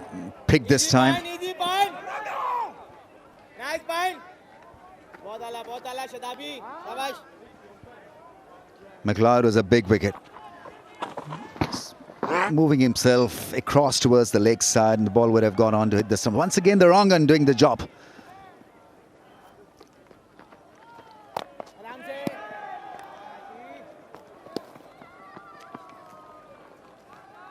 The required rate is now jumped to almost 15. Few dots, couple of wickets, and Pakistan have got Scotland in a tight corner now.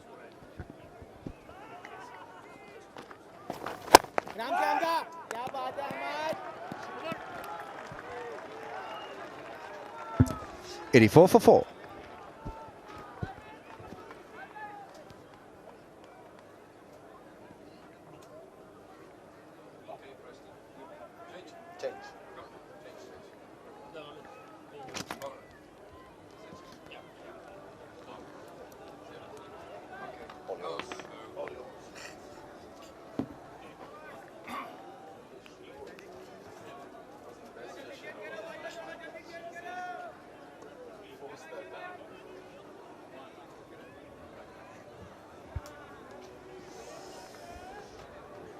That was a big blow with Kalin Mcleod going. He was the one who carried Scotland through in their great win against England on Sunday.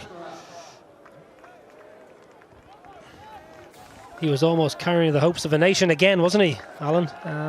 He never quite got going today, never quite got accustomed to the pitch, and especially Shadab Khan's leg spin. Fantastic. Three overs, 2 for 15 so far. It's the great variety that Pakistan have in their ranks. Fahim now. Oh, it's a little extra pace. 84 for 4. Let's go back downstairs. Zainab. Back with Safyan. Safyan, you were telling us about that epic over in the previous game against England. Tell us a little about your bowling in general, how you've worked on your reverse swing in particular. I've been working really hard throughout the winter, you know, trying to get the ball to reverse towards the end and, you know, nail those Yorkers like every bowler does, and just been training hard throughout the winter, and that's really helped me. Now, the Pakistan spinners have dominated in this match so far. How do you think Scotland can come back into this game? I think, like I said, we just need one good 50-run partnership here, and we should be back in the game. And then look, it's going to be a tough job because the bowlers are bowling tight lines and making it hard for the batsmen. So I think we just see how things go. Scotland's been doing well. If you look at the likes of how they performed in the World Cup qualifiers, beat Afghanistan, now beat England, the #1 ODI side as well. So you would be looking to continue these performances and perhaps look at a full member status? Yeah, definitely. I think the way we have been shaped throughout 2 years has been really good, and the qualifiers was, I wouldn't say successful for us because we didn't qualify, but I think we were really close to go through that door and, you know, get a spot in the World Cup. But yeah, every time we get an opportunity, we're just looking to make a big statement and tell the world that we're capable of playing this standard. You're playing with Derbyshire. Looking forward to that? Yeah, definitely. We have T20s coming up in July, so hopefully, you know, I can go there and put a performance out there as well. All right, good luck and all the best. Thank you very much. Thank you. Yes, he's going in the right direction. He's going off to Derbyshire, where a colleague of yours is skipper, Gary Wilson of the T20 team, the Irish guy. Yeah, doing a good job, Gary. Derbyshire itself doing a very good job. Billy Guttleman, 4-day captain, Gary Wilson, T20 captain.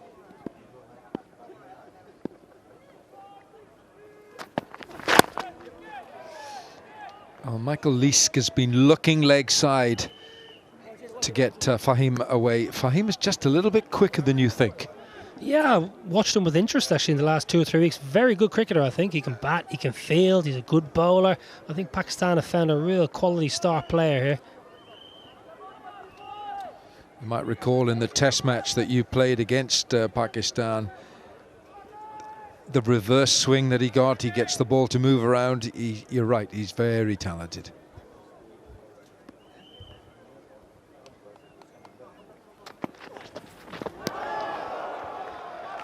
Yeah, Dylan Budge has really struggled to get used to the contest, I think, saying anything more than anything else. He's been prolific in club cricket here in Scotland, and he's rightly earned his chance to play for the national side, but it's a big step up from playing club cricket and domestic cricket to playing against the #1 T20 side in the world, and he's been found wanting a little bit here. 7 from 12, Leask 2 from 4. There's still 119 to get off 43 balls.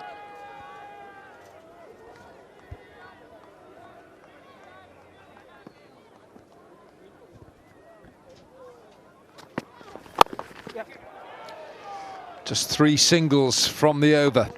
13 gone, it's 87 for 4.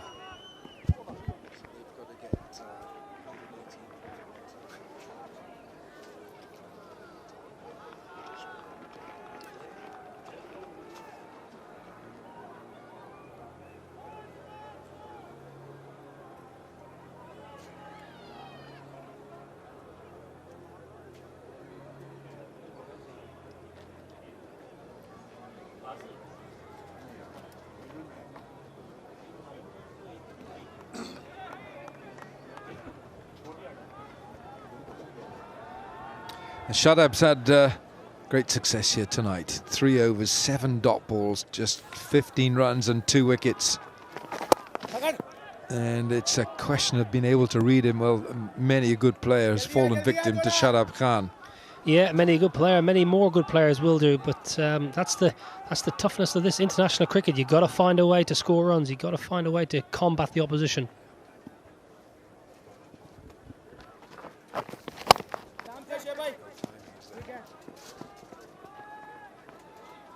He often gets wickets with the wrong and the one that comes out of the back of the hand, the one that goes back into the stumps.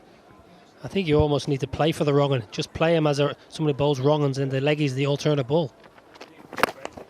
That's 6. Oh, yes. She goes. That's very much needed. Fine shot. Dylan Budge says enough of that. Poking and prodding. I'm going to come down and hit you into the stands. Yeah, I think a little bit of exasperation here, but yeah, Dylan Budge held his shape as well, and it really flew off the bat.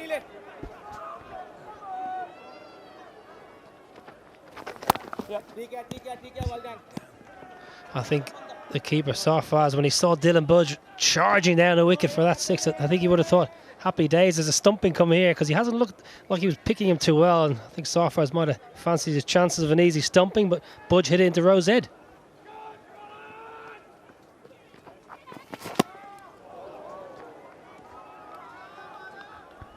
It's amazing, isn't it, how the leg spinner has thrived in T20 cricket world over. Leg spinners.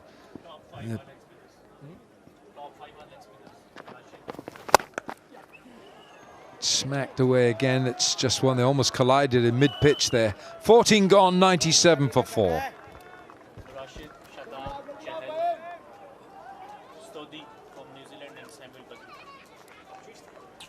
The top 5 they are.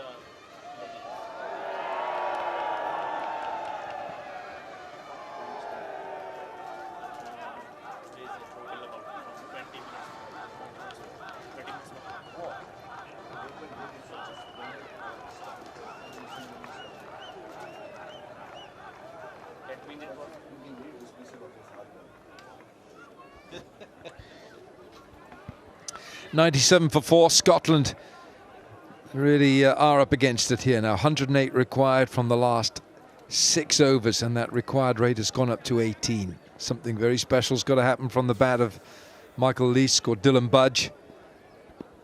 And Fahim Ashraf, 2 overs, none for 13. Third over for Fahim.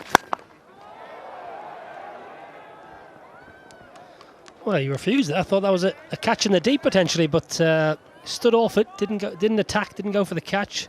1 run to Michael Leask. They just haven't quite timed the ball as well as Pakistan. They just haven't found the timing, bar the first 3 or 4 overs when the skipper was playing so well and Munsey got a few away early, but they just struggled to time the ball. Whether the wicket's getting a bit slower, Pakistan's skills may be slightly higher with the ball.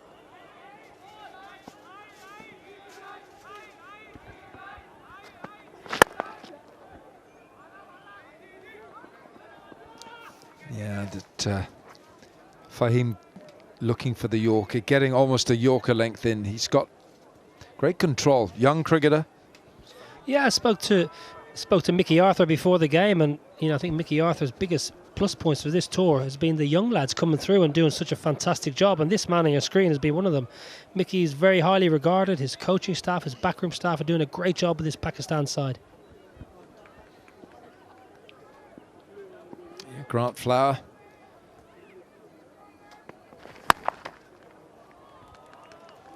It's only another single.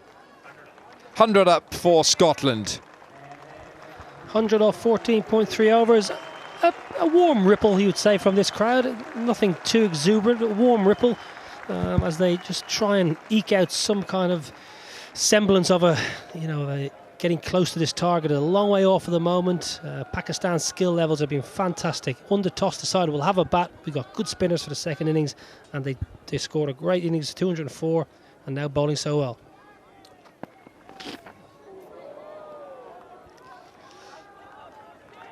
Yes, Shadab Khan, 4 overs, 8 dot balls, 2 for 25.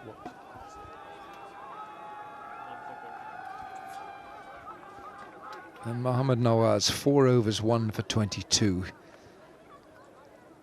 You'd have to say that's where the game has potentially been won and lost. 8 overs, 347, right there. Pakistan took the attack to Scotland spinners, so on the flip side. Yep, the 2 spinners for Scotland went for 99 in their 8. That hasn't gone anywhere except over extra cover for 6. Didn't sound very good, but it had enough on it. Beautiful shot, just backed away to leg side, hit the ball nicely over, extra cover over mid-off, carried all the way. Beautiful shot, Dylan Budge. He's just starting to find a little bit of form, which will make the crowd very happy, and also for Dylan Budge, his first T20 international, especially with a game coming tomorrow, getting some semblance of form.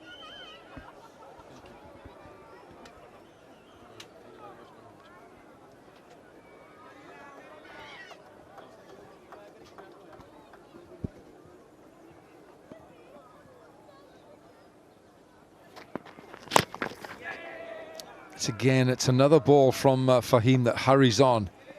15 gone, 107 for 4.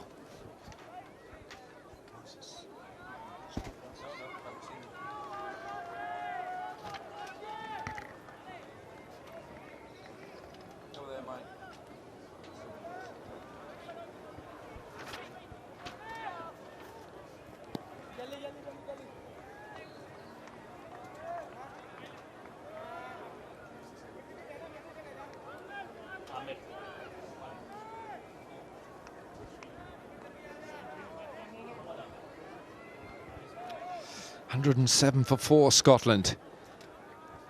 And they need 98 from 30 deliveries. And that required rate is a fraction below 20 runs and over. And Mohammad Amir's come into the attack. It's going to be difficult enough, but against the bowlers of this quality, it becomes fairly remote.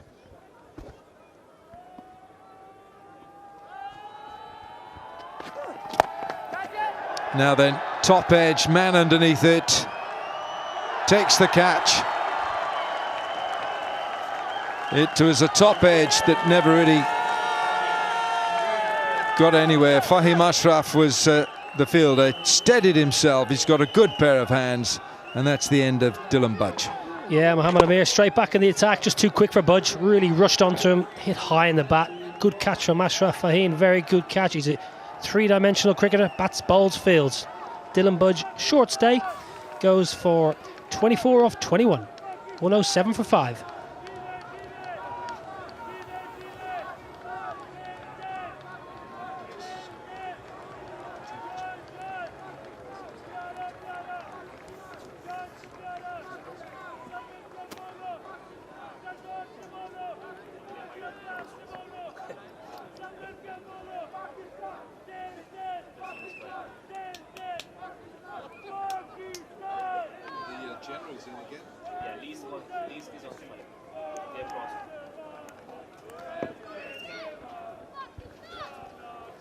Matthew Cross is the new batsman, wicketkeeper for Scotland. But it's Michael Leask who's faced 9 deliveries, he's got 6. Goes for the run, it might be short of his ground, it's a good direct hit.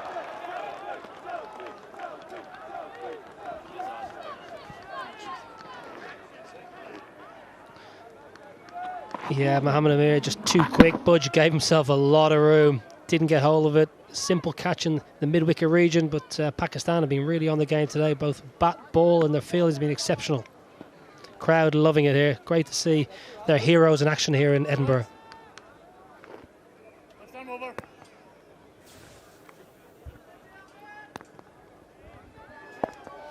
Good strike rate, isn't it? 136, he's got a 50 in there as well. Chipped might be 2, no. I think it'll just be the 1. He can certainly play, Matthew Cross. He opens the batting in the 50-over format. I think he was a little bit disgruntled this morning or this afternoon when he found out he wasn't opening. Dropped down to number 7. Michael Leask can't hit a ball, but he's struggling here, 7 off 10. They're going to have to do something out of the ordinary here to get over the line.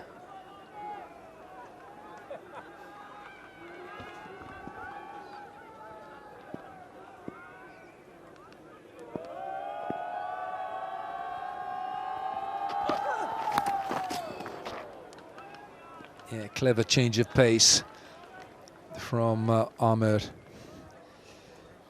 When you've got a bowler who can bowl 90 miles an hour, you're expecting the fast ball. Then the last thing you're almost expecting is the off cutter, and he bowls it so well. His arm action is very similar, very hard to pick up. That's what makes him such a class bowler in all formats, not just T20 cricket, but 50 over cricket.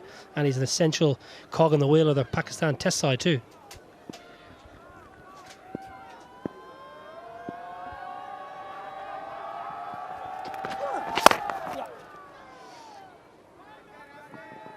It'll be another single. There's just 3 runs from this over. So Scotland looking as if they're going to come second here tonight. The second match is tomorrow night. Lessons to be learned for Scotland here. Yeah, certainly are some lessons to be learned, and be interested to see what pitch, first of all, they play tomorrow. But Mohamed Amir's had a tough old tour, bowled well in patches. He's carried a few niggles, so nice to see him playing so well. Good looking shot. It might just be for 1. It could be for 2 here. No, fielded again. 16 gone. It's 1-1-1 for 5.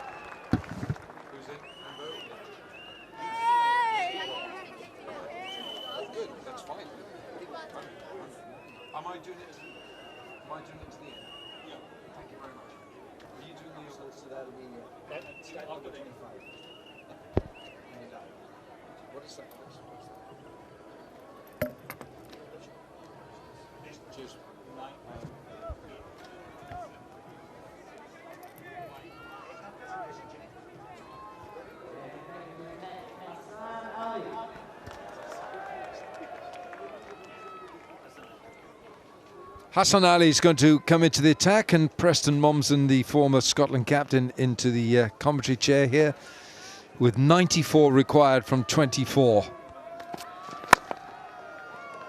Pakistan have shown why they are the world #1 T20 team here, Preston.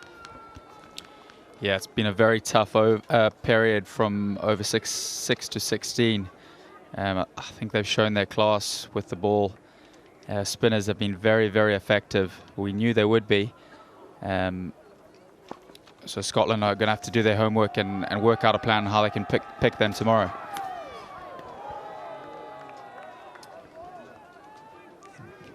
Were you surprised to see Matthew Cross not opening or higher in the order? Yeah, I think there would have been a long discussion about that one with him and George Munsey. Crossy likes the ball coming on with the pace. George plays spin very well, so there's certainly maybe an argument with that. Crossy could take the new ball and George come in and be effective against the leg spinner. Man coming in, and it's not going to be a catch. Just really struggled to get going during this middle over period. Boundaries have been very hard to come by. The quality of the bowling has been plain to see.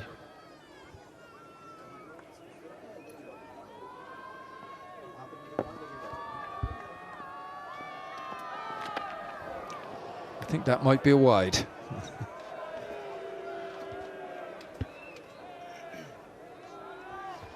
I think Scotland can look on this. They were, for 10, 11 overs when they bowled, that's almost like a tennis ball bounce, isn't it? They competed well with Pakistan. When Hamza Tahir came on, he obviously was just nervous, got a bit of stick in his first game. And Scotland spinners took some flack as well. That'll be 4. Much needed boundary for the Scots. Welcome boundary there for Michael Leask. Low fill toss, and he's put it away exactly where he's wanted. Found the gap. Gets 4 runs.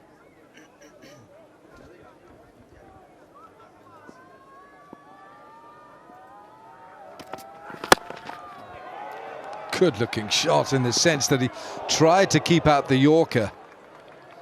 And they're going to get a run on the overthrow. Again, class bowling here from Hassan Ali. Just a little bit of tail right in the block hole. Very difficult to get that away.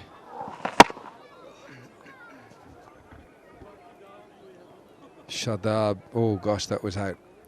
Shadab with the throw, and it was such a good throw, forceful throw, it led to a misfield. I think he's caught hold of this. That's into the hospitality marquee. Could we have the ball back, please? 17 gone, 125 for 5.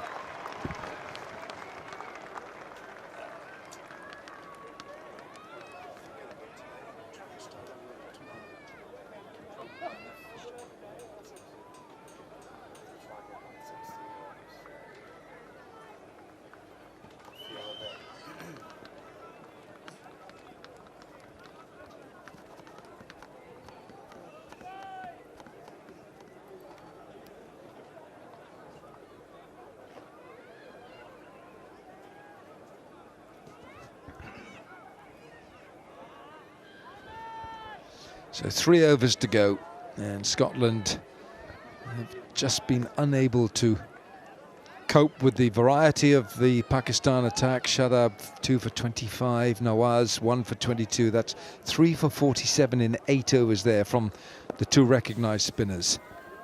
And Mohammad Amir is going to bowl his last over here, the 18th. Well, that's nicely chipped, and there's nobody fielding there, and it's 1 bounce 4. Beautiful shot from Matthew Cross. He's just waited on this, kept the shape, followed through. It's 1 bounce 4.